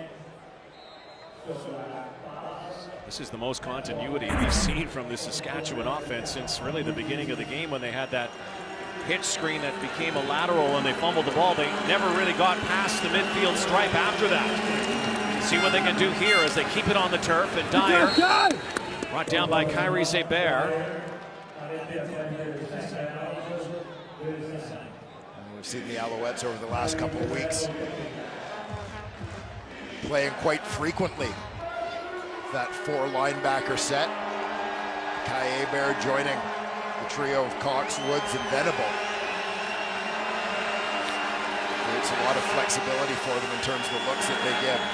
5-man rush this time, far side. Oh, nice grab by Naaman Roosevelt, who was really silenced for the most part in the first half. That's a 6-yard pickup. Roosevelt again had a huge game last week. He's got 3 for 40 tonight, 3 catches, 40 yards. Last week, 182 yards and 8 grabs in that 1-point win over Ottawa. Well, that's terrific execution with the blitz coming. Break that road off, get the ball out quickly. High snap, Gale puts it down, and Ricky Collins has his first catch. That was an issue last week as well. Some of the botched snaps that plagued Saskatchewan, again with that plug-and-play offensive line. Andrew Jones at center. They had 3 snaps that went astray. Yeah, they had some troubles again. Andrew Jones has played essentially his entire career as a guard and was a defensive lineman in college, and now being asked to handle those shotgun snaps. That last one was on Gale, wasn't looking. And there's Andrew. Homer McMaster Marauder. 3-man rush this time. Gale stands in again, goes over the middle once more, and we'll see what the spot will be. They had to get to the 49-yard line. It looks like they are, and they will get a fresh set of downs. Another first down for the Riders, who come out of the gate here after that halftime ceremony and have a bit of a spark trying to get on the board. Yeah, terrific job by Mitchell Gale in the Saskatchewan offense. Settling into a rhythm right out of the gate here, trying to get the crowd out of it. Gale was only 6 of 13 for 66 before the half. Dyer stops, goes the other way, and Michael Dyer shows why he was highly coveted heading into the NFL draft and went undrafted. And very close again. Pickup of about 8 yards. It's a manageable second down once more for Saskatchewan, a team that hasn't run the football really all season long, and suddenly Dyer gives them some breathing room. Yeah, nice job of being patient by Dyer, allowing things to develop in front of him. And it's very similar to the run that started this drive as he fought his way out of his own end zone. Furthest the Riders have been downfield all night. Roosevelt made Ethan Davis miss. This is like the Rider team we saw last week against Ottawa, and those quick releases by Gale. Yeah, get the ball out quickly, just solid blocking it at the line of scrimmage. Keep things simple. See Steve McAdoo, the offensive coordinator.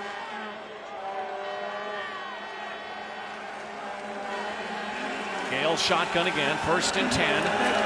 Inside the 30, goes the other way, now throws it, but only a pickup of a couple yards to Roosevelt. Looked like he had a path and decided to dish it off to 82 for a 5-yard gain.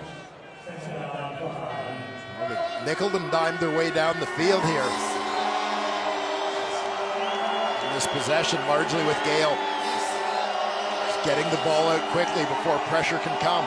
Another second down conversion in the first half. The Riders were 1 for 7 on second down.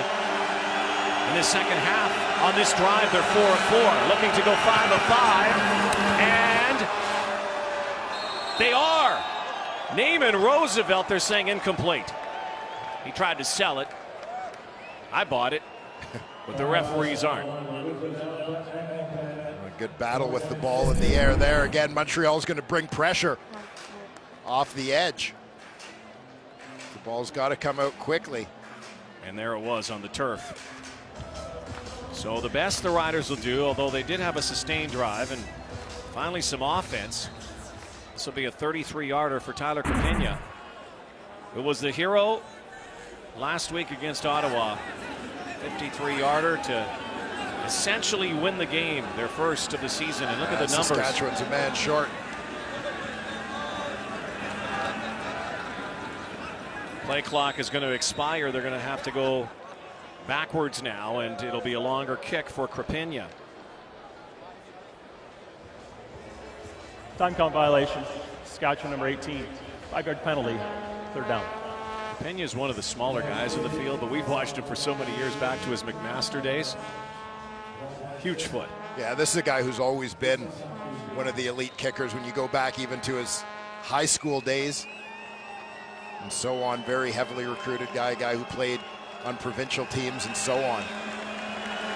St. Paul High School recruit out of Ottawa. This kick is up and it's good. Tyler Crapigna is off to a solid start in 2016. That's 16 of 18 field goals. And the Riders are finally on the board. Still a long hill to climb. But it has to start here, 22-3.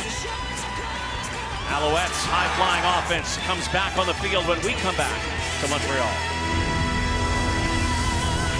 Here's most anticipated new series. This Is Us. Tuesdays this fall on CTV. This Is Us. Sounds nice. This is us here tonight on TSN. Friday night game, doubleheader tonight. Lions stamps after this. And Duron Carter, there's that straight arm. Johnny Dixon out of bounds, and that's the thing about Duron Carter. He's got such great speed, great hops, and if he gets you in stride, there's a good chance that that glove is going to be coming somewhere near your grill. Well, he's got that length, the long arms. There's such an advantage to him, obviously, not just in terms of going up for jump balls, but also in terms of keeping would-be tacklers off of him. Ron Carter now 7 catches for 99 yards. Oh, swallowed up in the backfield. It's like Justin Capicotti nails Brandon Rutley, so that was a big play by Capicotti. It's going to be 3rd down here. Capicotti's coming from his defensive end position, just shoots that gap. You know, if he gets even back to the line of scrimmage, they're going for it on 3rd down. It would have been 3rd and 1. That was a huge play by the former Eskimo and Red Black, Justin Capicotti, who's enjoying his time, he told us, with the Roughriders. Already a couple sacks, tackle for a loss that time. Riders, defense comes up big. Beatty's going to launch here from near the 33-yard line.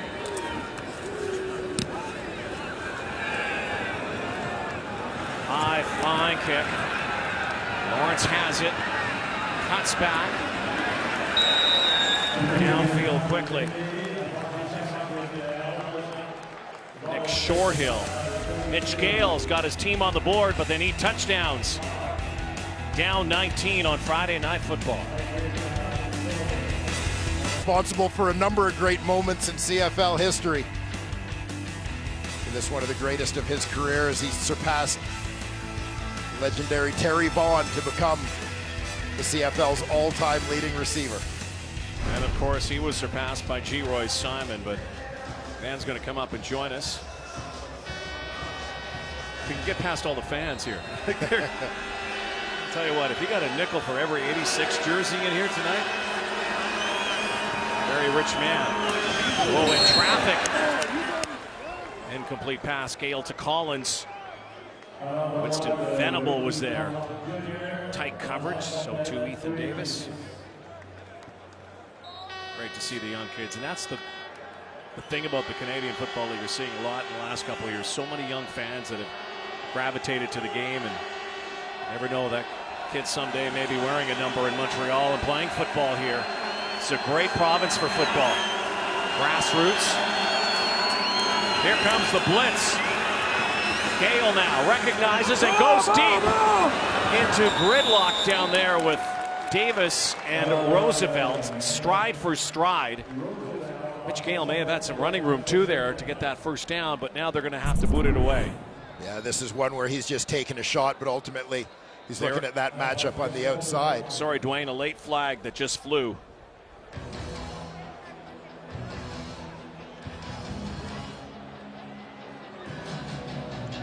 Something of a Hail Mary type situation there for the young quarterback.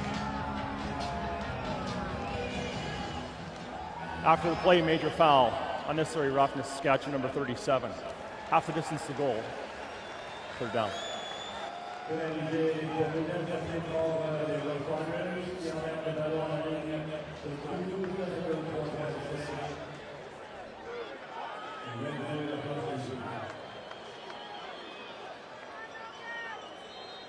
Michael Dyer in his first game. Apparently getting into it a little bit after the play. Saw him earlier getting into it as well, and Chris Jones, who has been giving those challenge flags a workout tonight. Funny thing is about CJ, last year with the Edmonton Eskimos, did not challenge a whole lot. Wasn't very successful on a lot of those challenges last year. Too bad this season. Jarius Jackson beside him, former CFL quarterback, handles the quarterbacks now.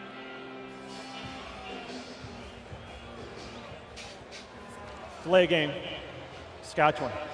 Half a distance to goal, third down. Non-reviewable play.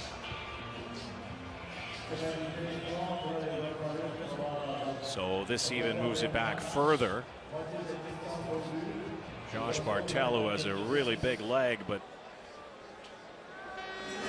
may give up 2 here because the Montreal Alouettes are going to get great field position if he does kick it.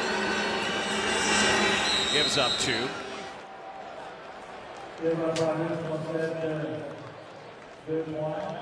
And the lead is 3 possessions once more. Ron Carter, big night again. 24-3 is the score now from Montreal. New Jersey PGA Championship 3rd round. Jimmy Walker, Robert Streb the leaders, but defending champion Jason Day lurks. Coverage begins at 11 a.m. Eastern, 8 a.m. Pacific on TSN 1, 3, and 4. Back in Montreal tonight. Riders give up a safety here and trail big time, 24-3, coming off their first win last week. Needing a bounce back here tonight. Steph Logan. Spinning out of traffic now. Logan in a foot race over the midfield stripe. Steph Logan still on his feet and made something out of nothing, brings it into Saskatchewan territory. And after the safety and everything else, the Alouettes still have good field position. I think even Steph Logan was surprised to come out the backside of this pile still on his feet. Here he goes into the crowd. He thinks he's on his way down, but nobody wrapped him up in that mess and turned it into a few more yards. 37-yard return, 1st and 10. Alouettes from the Saskatchewan 48.5-yard line. Rutley in traffic. Nowhere to go. AC Leonard, the initial contact. St. Robre with the tackle. No gain. As we talked so much about Saskatchewan not having great field position throughout this ball game, a lot of credit goes to Steph Logan for what he's done in terms of swinging the field in Montreal's advantage. A terrific job tonight on the returns. Throwing down now for Glenn. Here comes the heat. And good coverage supplied by Gainey on Ron Carter. So quick 2 and out after that great return by Logan. Battle of field position now as the defense is stiffened here in this 3rd quarter. Quarter that hasn't been kind to the Alouettes this season, nor has the 4th. And there could be a chance, if trends stay the way they are, that the Riders could make some hay, but they can't take penalties and they've got to get some points on the board in a hurry. Beatty's going to try to angle this one here. With the wind. Try to find that corner. Looks like a good one. Kendall Lawrence dropped at the 11. Another long field for the Saskatchewan Roughriders tonight on a 43-yard hoof from Boris Beatty. Alouettes Riders tonight. Ben Cahoon night on Friday Night Football. He's gone on to coaching at BYU. And you know, I don't know if you know this, Dwayne. He actually was part of our TSN panel for a very short period of time. What we've got here, Schultz, you mind holding this for me? Is Ricky Ray on this chart? No, Ricky Ray's not on this chart. Well, if Ricky Ray's not on this chart, I don't think we need to discuss it. They would adjust the formation and put Jock Clammy running this short, shallow route right here. They would use their fast, speedy receivers to stretch the defense vertically. Maddie, your little brother called. He desperately needs his suit back. Classic Mark Magna. Ben Cahoon playing Matt Dunnigan. And it's pretty good Schultz. And classic. Again, Ben's going to join us tonight on his night of nights here in Montreal. High snap again. Gale brings it down, gives it to Roosevelt. They just have not been able to get to the 2nd level, have they? The Saskatchewan Roughriders tonight. No, having a tough time. Combination of the pressure on quarterback Mitchell Gale, meaning he's not going to have time to allow the deep routes to set up.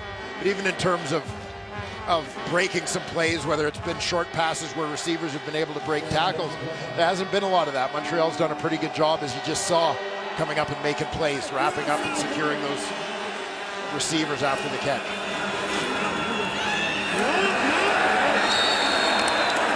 They feast on Michael Dyer this time. Riders again just struggling. That's second down. Now forcing a third down, and time ticking down inside 4 minutes in the third quarter, and down 21. And here comes the heat. Michael Dyer greeted right in the gap by middle linebacker Bear Woods. Offense wanted to stay on the field, but the special teams coming out now. They are going to kick it away. It would have been about 3rd and 2 yards, and defense has held pretty well for Saskatchewan in this second half, but Noel Thorpe happy with that. Here's Logan again. Again, you look at the exchange of field position. Saskatchewan kicking out of their own end. Montreal potentially starting with very good field position. Go get it, Lo. Remember, this is against the wind. Saskatchewan will have it in the 4th, and they're going to need an enormous comeback. There goes Logan. Tripped up, though, by Spencer Moore. Otherwise, Logan could have taken that a long, long way. He's had a good night returning footballs tonight. 1st and 10 now at the 49-yard line with 3:03 to go in the 3rd. And there it is, starting once again with the ball in Saskatchewan territory. Makes life a whole lot easier for Kevin Glenn than it has been for Mitch Gale for much of this ball game. Just joining us, Montreal got off to an 8-0 lead. At 22-0 at the half. Penalty flag, Giguère, who scored an earlier touchdown. Kevin Glenn picked apart the Alouettes early on, or picked apart the Riders early on, the former Rider quarterback who's been with every team in the Canadian Football League except the Edmonton Eskimos. KG tells us he's made arrangements to have that looked after one way or another at the end of his career. What a journey it's been. Offside. Saskatchewan number 28. 5-yard penalty. First down.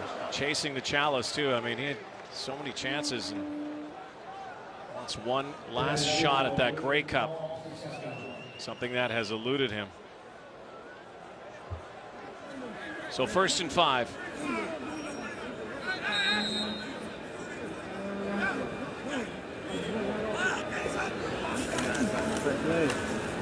Play action. Puts it into Beaulieu once more, and he seems to be a really good outlet right now for Kevin Glenn on 2nd down. That's the 2nd time that's happened tonight, and Beaulieu picks up almost the exact same yardage on the exact same play. Well, they do a nice job distributing receivers on the field. You're going to see B.J. Cunningham motion across. The fact that he's got that route going wide is what's going to open up a window in here on the inside, because he pulls coverage with him to create space on the inside for Beaulieu to sit down. There it is, linebacker Otha Foster widens to the flat. Glenn, whistles blow, saying it's an incomplete pass, but Glenn was listening for that whistle. Wisely was going after the football because it could have been live.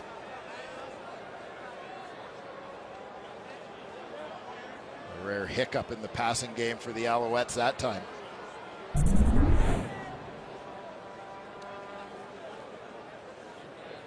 Right on the back of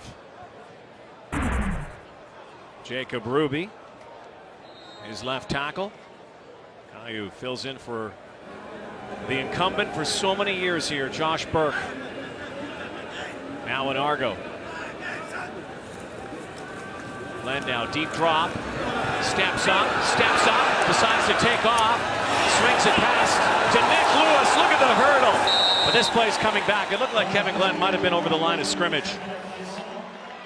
But hey, Nick Lewis still got some hops. Looked like Glenn was over the line of scrimmage. Yeah, and that was about the timing of the flag being thrown. At first I wondered if it was going to be for a low hit, pass. but yeah, he was over. 5. There it is. 10-yard penalty, 2nd down. This one's going on Nick's highlight film regardless. Up and over Johnny Dixon, former teammate, should have been expecting that one. He's done a lot of Mark McCoy through his career. Former Olympic gold medalist in the hurdles for Canada.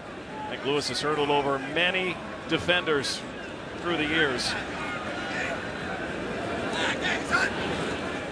Second and long now. They're going to set up a screen pass here. Rutley now. Brandon Rutley, what a move! Down the sideline, scores! Touchdown! What a play!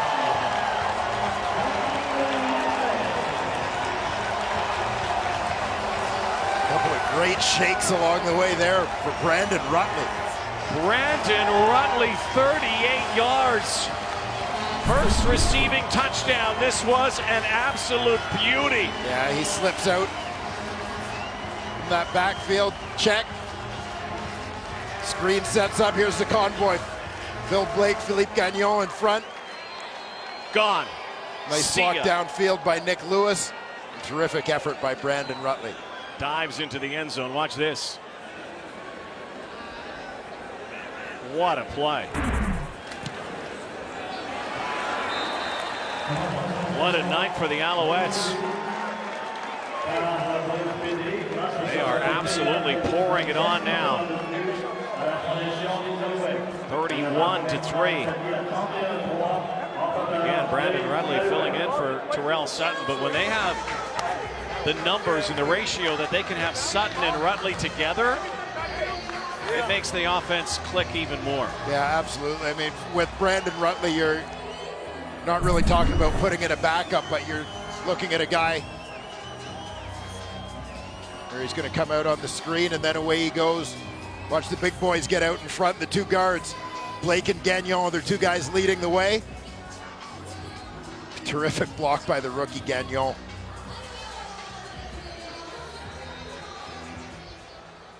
We got some pretty good candidates tonight there.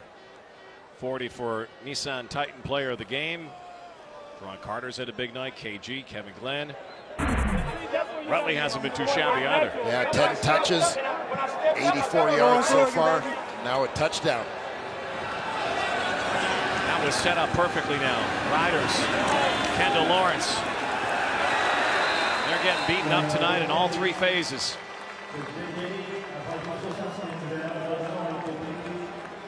Rich Gale trying to solve the riddle of this Montreal D in the final minute of the third quarter.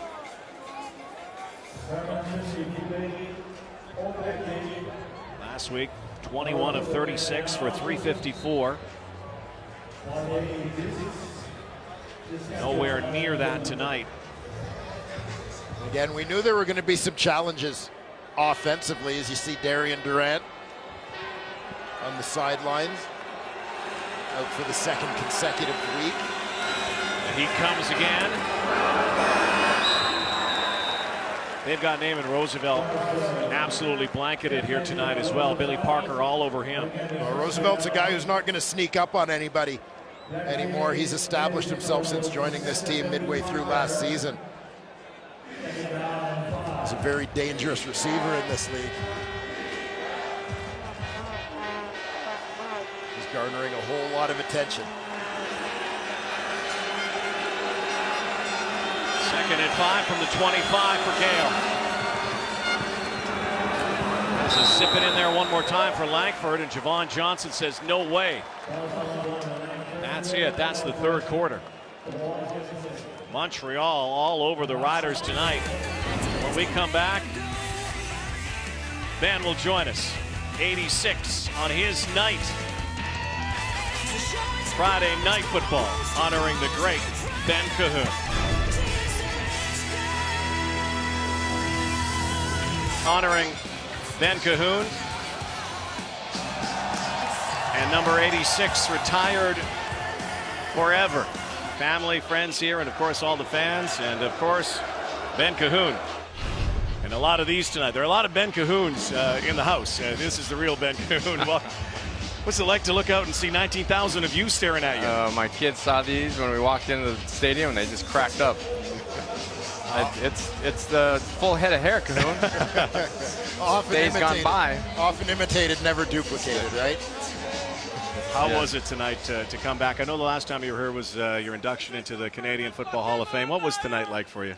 It was incredible. I'm so appreciative that the fans, were vocal and cheered and made our family feel welcome, and it was just a great night.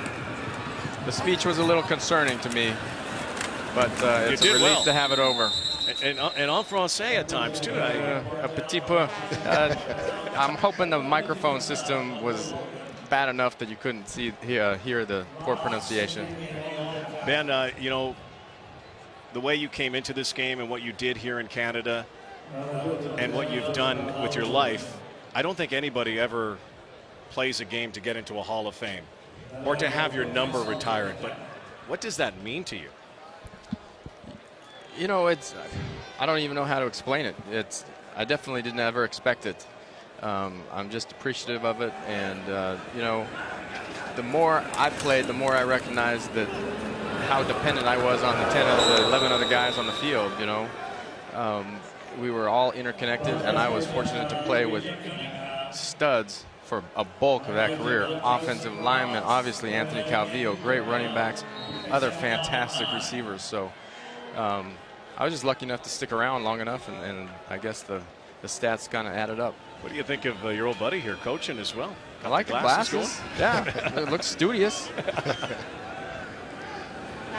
Ben, a lot of people, I think, have some sense of the hard work and the sacrifices that players make to be successful. But knowing the sacrifices that your family made over the course of your career, what did it mean to you to have them out there at center field with you tonight?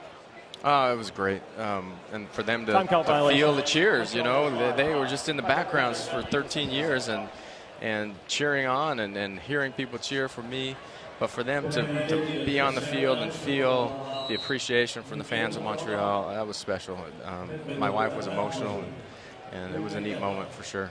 You had such a connection with the city, but you had an undeniable connection with AC. What created that magic in your mind? That's a hard one to,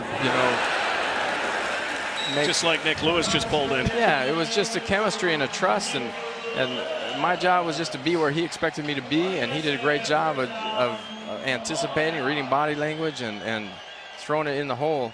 And, it was a relationship that started kind of on the scout team, my rookie year, his first year in Montreal, and we just kind of formed a bond and trust. And I was just lucky that, when I was third and medium, a lot of times he looked my way. First and 10 again, and handing off to Redley. How appropriate that you're beside your buddy up there. 13 and 86. Yeah, I was hoping that would happen. That's pretty neat. I don't know if they had to slide the names over or how that fit up there, but. Well, they look good together, Ben. For me, we were fortunate to be at your Hall of Fame induction a couple years ago, and one of the things that stood out to me in your speech was how you talked about you just wanted to be consistent. Who was it that instilled that in you? I don't know. When I was about to get cut my rookie year, the night before the final cuts were made, I came across a page in my playbook that I hadn't read before. It said, how will you be evaluated? And it said consistency. There were 6 or 8 bullet points, and one of them was consistency. And when I read it, I got chills because I knew I wasn't the fastest or the strongest, most athletic, but I thought, if they really meant that consistency was so important to them, then that would give me a chance to make this team. And that kind of became my hallmark, just, knowing my assignments, eliminating mistakes, and being reliable and consistent. This Alouette team has been consistent here tonight. Kevin Glenn operating once more. First and 10, 25-yard line, hands off to Steph Logan. Look at Logan go. We were talking before you came up here about your cameo that you made with TSN. You said you wanted to see it. We're going to show you that footage a little more here. Those are the good old days right there. The good old days, yeah. There you are. Look at you. And look at Mark Magnus Schultze.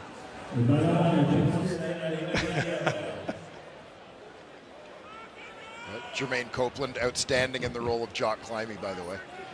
Those are good actors. I was just a moron in the middle, but you were good. That was fun. I'm glad you found that. I want a copy of that. We'll get it for you. Nick Lewis. Look at Nick go. Try to tackle a grizzly bear. There it is. It's impossible. The Alouettes look like they've got fresh legs, which is impressive considering they just played on Monday. Yeah, 4-day work week, really. Look at Nick go. Have you had a chance, Ben, to follow the team still pretty closely? Yeah, you bet. I do as good as I can. I've watched portions of most of the games and I follow them online, you know. So follow them closely. Talk to AC periodically. Not since the season, other than last night a little bit. But I'm convinced that they'll turn things around, and this is a good start right here tonight. You know, we showed some footage of your first catches wearing 32, changing to 86. 86 looks a lot better up there, but 32 could have been good too. Yeah, that's crazy, a crazy how story. numbers work, huh? Yeah, they just gave me that number my rookie year. I didn't complain. I just wore it. It's kind of nasty looking, but I kind of like the fact that it looked old school and unimpressive and kind of lull them to sleep a little bit. Man, you made some catches unbelievable. That one, I think you still probably I think I'm a deep threat. I think they had me pegged all wrong. I mean, those are deep balls. Here's Glenn again, looking end zone. Looking touchdown. Nick Lewis tried to one-hand it. Out of all the moments, you've had so many up here. What is one, or maybe a couple, that really stick with you from your time here in the CFL?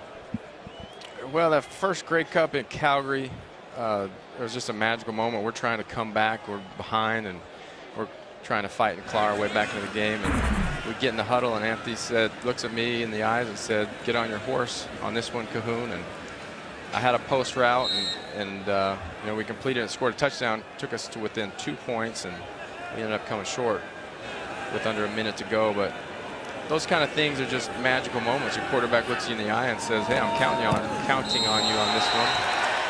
You know, you get chills, and you try to do your best to get open, make a play for him. You gave us so many chills, so many years, 86. Welcome home.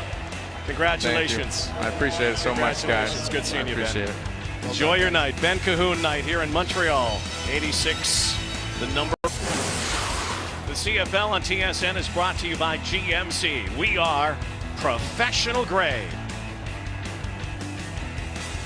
Gorgeous night in Montreal, celebrating the career of Ben Cahoon, number retired, and the Saskatchewan Roughriders trying desperately now to move this football and get some points on the board. They've been humbled tonight by the Alouettes. Ryan Langford, as many points as the Owls have put on the board tonight, they've owned the football, time of possession. 34. The defense has really held firm, not giving the Riders much room at all. And Noel Thorpe's group, which has been the identity of this team over the last couple seasons, certainly held up its end of the deal. Gale, Langford, first down.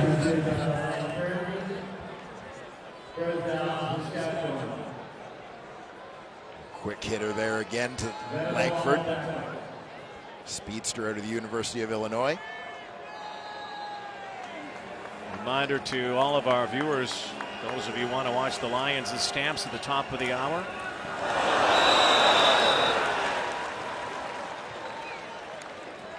Watch the beginning of that game on TSN2, and then everybody will join in when this game is completed. Saskatchewan, after this game, will head back home. Back at it next Thursday in Calgary. Alouettes also next Thursday. Will be home to the BC Lions. 3-man rush now. And now they bring 5. Gale again standing in, and Shamon Chambers makes his first catch of the night. The Markham, Ontario native, former Eskimo. Starred Wilfrid Laurier, missed a game with a hamstring problem. Shamon hauls this in, and tell you what, this patchwork offensive line has done a pretty good job keeping Mitchell Gale protected. Well, as you mentioned, that will add to the challenge. I believe it's Josiah St. John, the left guard, first overall pick in this year's CFL draft, who's currently down on the field. He's on the field. Aaron Picton is their backup O-lineman. Will step aside and come back. 34-3 the score. Hometown Alouettes lead this season, but coming back from a knee injury the last couple of seasons. Well, he's a guy that I kind of pegged for a big year this year with the Riders. Building some momentum out of solid Grey Cup performance in which he was the most outstanding Canadian. Gale now steps up out of the backfield as Dyer. It seems every time the Riders come up with that dump pass, that screen pass, there are about 4 or 5 Alouettes all over the intended target. Well, Montreal D does a great job of swarming to the football, and they're led by that guy, the man in the middle, Bear Woods.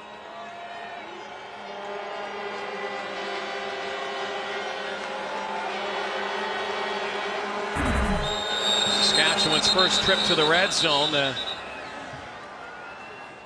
play whistle down before it starts. Just under 8 minutes to go here. Saskatchewan number 52. 5-yard penalty. Second down. What makes this performance for Montreal remarkable tonight, Ben Cahoon touched on it, is the fact that they're running on fumes. This is a team that just played 4 days ago. They're in the stretch of 3 games in 11 days. And maybe that's a secret. Maybe it doesn't give them time to think. Yeah, well, I think in terms of their game plan, I think it actually worked to their advantage. Dangerous toss there, was well behind the receiver. Incomplete pass. And they were forced into a situation in terms of the way that they prepared, particularly the way they prepared to face Chris Jones' Saskatchewan defense, where they know they're going to get a lot of different looks. You couldn't overthink it because you didn't have time to prepare for every possibility. So really you focus on doing your thing, running your offense instead of tailoring what you're doing around what they're doing. 3rd and 12, and the Riders will turn the ball over on downs. 7:24 to go, and a reminder, Lions Stamps on TSN2 right now, second half of our doubleheader. Still 7 minutes to go here, and the Alouettes well on their way to victory, putting up the sails here tonight. Gale is sacked. Riders turn it over. Night, and it has been defense by committee, and guess what? That's their MO, isn't it? Well, no doubt about it. I mean, this is a group, we talk about it all the time, particularly the front for Montreal. You list a front 7, but I mean, they have other guys that rotate through and play plenty of snaps for them. Kyrie Saber not listed as a starting linebacker, but a key guy. Aaron Lavarius not listed as a starter on the D-line, nor is Mike Clausen. But these are key guys that play a lot of snaps and are a huge part of that unit's success. Montreal team that lost both games last year to Saskatchewan in their 2-game set. 30-24 and 33-21. And barring something completely unforeseen, they're winning here tonight, and by far their best football game of 2016. Yeah, in all phases of the game. Special teams has given them an edge in terms of field position throughout. Offense has dominated the clock, which has kept the defense fresh. Glenn hums it over to Laux. Justin Coxon on the tackle. That'll send Laux hobbling off a little bit as he was chopped down there by the defender. Justin Cox on the corner. Eyes are in the whole time. You can see because the outside man, Jaguar, takes an inside release on the defender Cox, he's able to keep his eyes in the entire time. He's looking right at that route by Laux. Or Speedy. Nick Dembski produces a no yards call. 34-3. Don't forget, Tuesday, make it Wednesday, 7:30 Eastern, 4:30 Pacific, CFL 30. And the highlight reel catches continue. Oh my God. That's a touchdown. Oh, come on. Can't catch a break. Hey, that's how you win the game, man. More of that coming. CFL 30 on Wednesday. Taking a look back on week 6 as it continues. Doubleheader tonight, Lions Stamps, and then Sunday, Argos and Ottawa in the nation's capital. Jonathan Mincy on top of Shamad Chambers. Second down now at the midfield stripe. Those two rookie corners, Jonathan Mincy and Ethan Davis, seem to be settling in now. About a third of the way through this CFL season.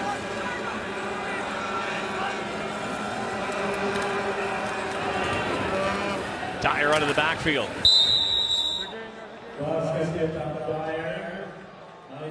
That'll be enough to move the chains for Saskatchewan. Time working against them in a big way with 4.5 to go.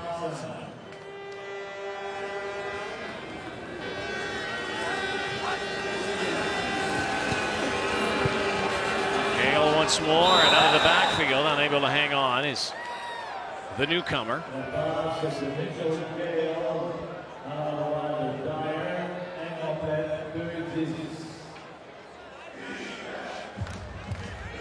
For the Saskatchewan Roughriders, they came in here tonight looking to win 2 games in a row in Montreal for the first time in over 30 years. Such a tough place. Any team will tell you to come into Montreal to win. And Gale is in trouble. There's a holding call. This will come back. And one of the reasons why it was such, they talk about the nightlife and everything else here. Main reason is because of that team that they had here for such a long time, led by Ben Cahoon and Anthony Calvillo. Yeah, no doubt. There's been some very good football teams in this city.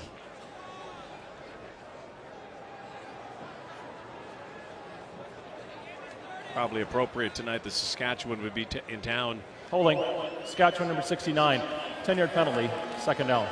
Great rivalry that was forged. 09-10. 3 cups that Cahoon was a part of. 02, 09, and 10. And great Grey Cup games. Yeah, those 09 and 2010 Grey Cup games, coached of course by Mark Tressman, who got one of the loudest cheers in the place when he showed up on the big screen in the tribute to Ben Cahoon. Slings it out again for Chambers. Mark Tressman called him Coach Cahoon.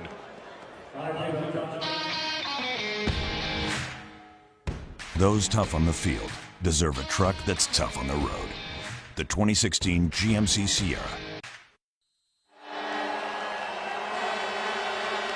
Riders trying to get a little momentum, something positive to take home with them here. Gale steps up, sandwiches Chambers. Down he goes. Kyrus Hebert right on top of him. Chambers, number of receptions now here in this 4th quarter. It seems like he and Mitchell Gale, this is their first game together, first full game. Starting to find some chemistry late in this ball game. And as I said, Shamad's a guy that I think is poised for a breakout season. 6 catches, 69 yards.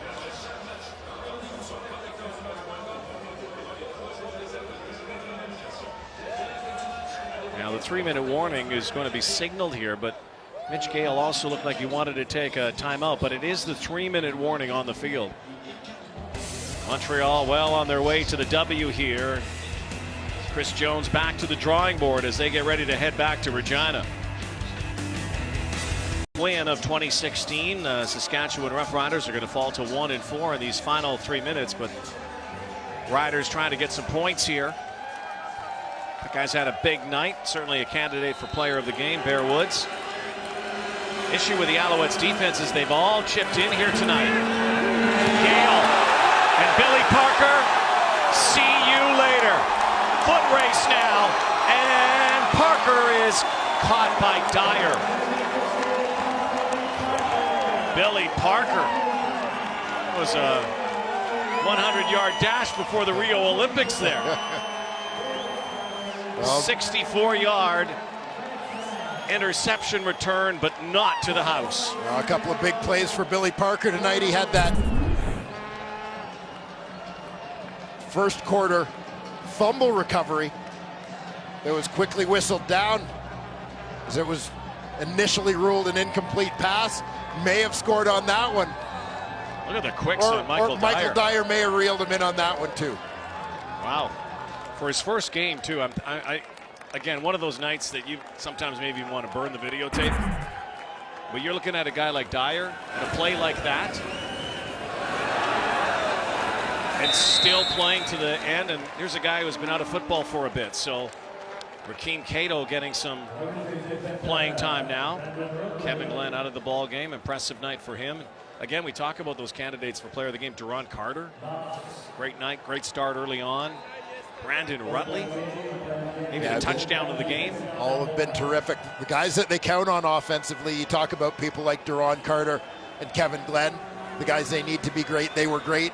The guys filling in have done some very good things as well. A guy like Brandon Rutley has to carry a bigger load now, and he's absolutely answered the challenge. Justin Capicotti slams Rutley to the turf.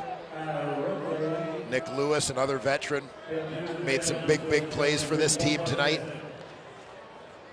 Saskatchewan just never got on track, Dwayne, unglued early on. It was only 8-0 after one quarter, but that second quarter just did them in. They were down 22 nada at the half. Never been able to respond. No resistance tonight. It's certainly been a challenge early in the season for a Grey Cup winning coach who moved to Saskatchewan. Cato's throwing, has his man. Oh, what a catch! Touchdown, Duron Carter. See you on the highlight reel.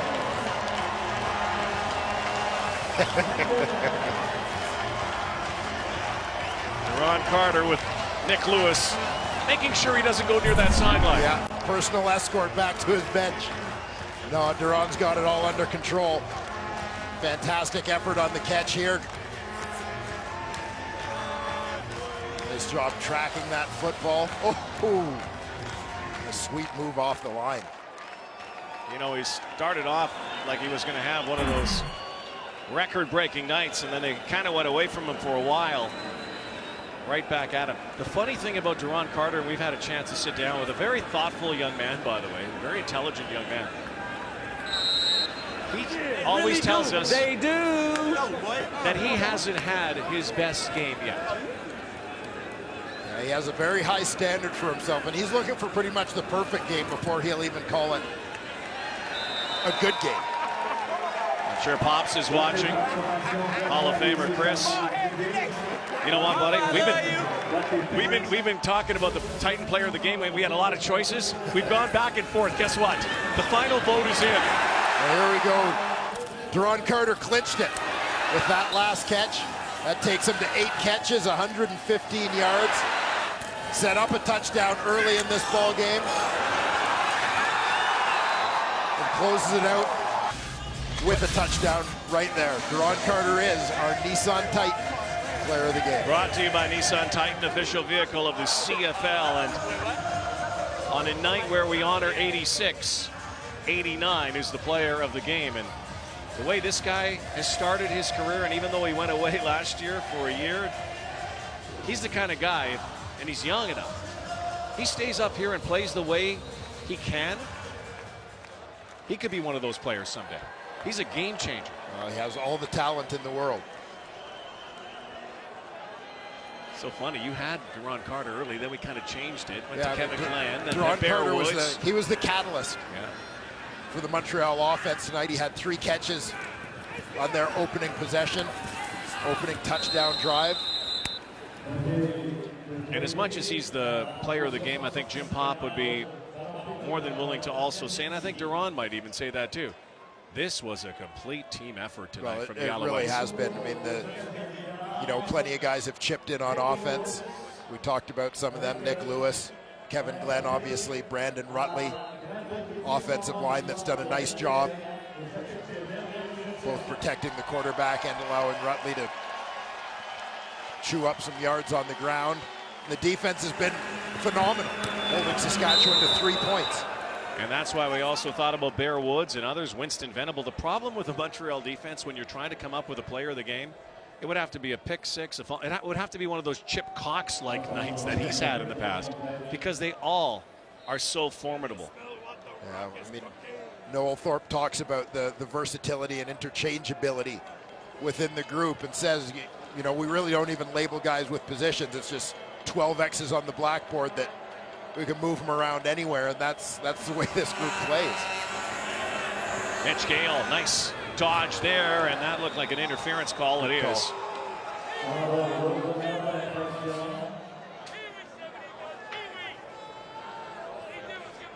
Yeah, Roosevelt had beaten Ethan Davis that time.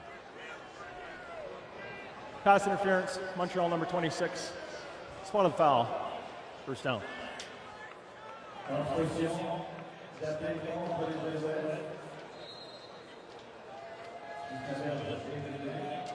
Regardless of outcome, regardless of the way this game has gone, any experience for Mitch Gale at this stage of his career, incredibly valuable for him in terms of his development, and quite frankly, very valuable for the Saskatchewan Roughriders in terms of developing that depth at the position behind Darian Durant. Well, the trend, which is obvious in the CFL, we've seen the last couple of years, that if a quarterback, your star, gets hurt, like Darian Durant, you better have a capable backup ready to lead you for a stretch.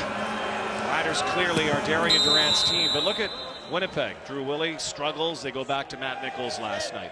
The teams that have had success when their quarterback goes down, they have had someone waiting who is capable of getting a win. Well, that's it, right? You need to be in a position where you're not going to miss a beat. You're not going to have a big drop-off in terms of the performance at that spot. And for a lot of quarterbacks, it's not a matter of talent. It's a matter of opportunity and experience. And that's what Mitch Gale is getting right now.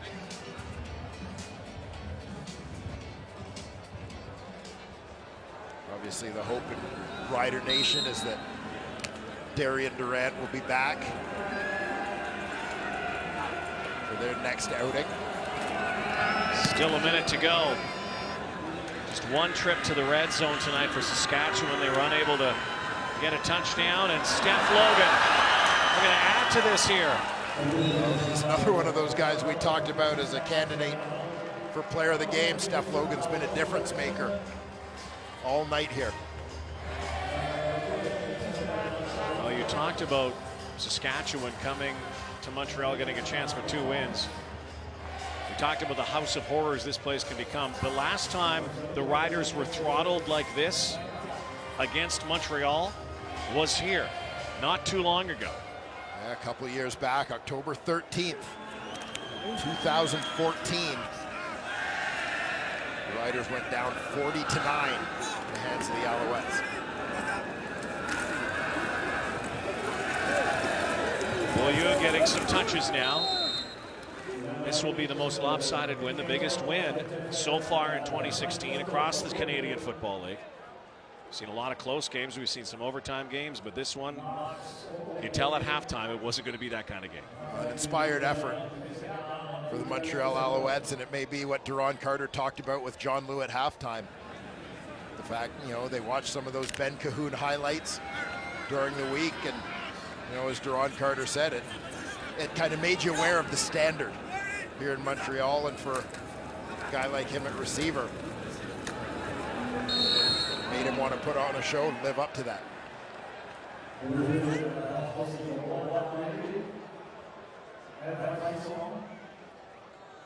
Chaotic schedule will continue for Duron and company, and again, back at it on Thursday against BC. Lions and Stamps on TSN2 right now. We'll be joining them in progress. Major foul, unnecessary roughness, Saskatchewan number 7.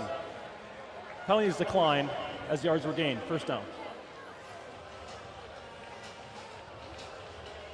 Jim Hoppe talked about the heat being on, of course, the frustration that had been mounting from the fans, from the media, from themselves. His comment was, there's only one cure: winning. Amen. This is a big one tonight, especially on a night when they celebrate one of the greatest of all time. Tonight the Alouettes turned back the clock, and it looked like the era of Ben Cahoon, when 86 did what he did best. The Owls do it best tonight on Cahoon night. They hammer the Saskatchewan Roughriders 41-3. They move to 2-3. The Riders are 1-4 on Friday Night Football. Good night, everybody, from Montreal. Let's send you back to Rod Smith.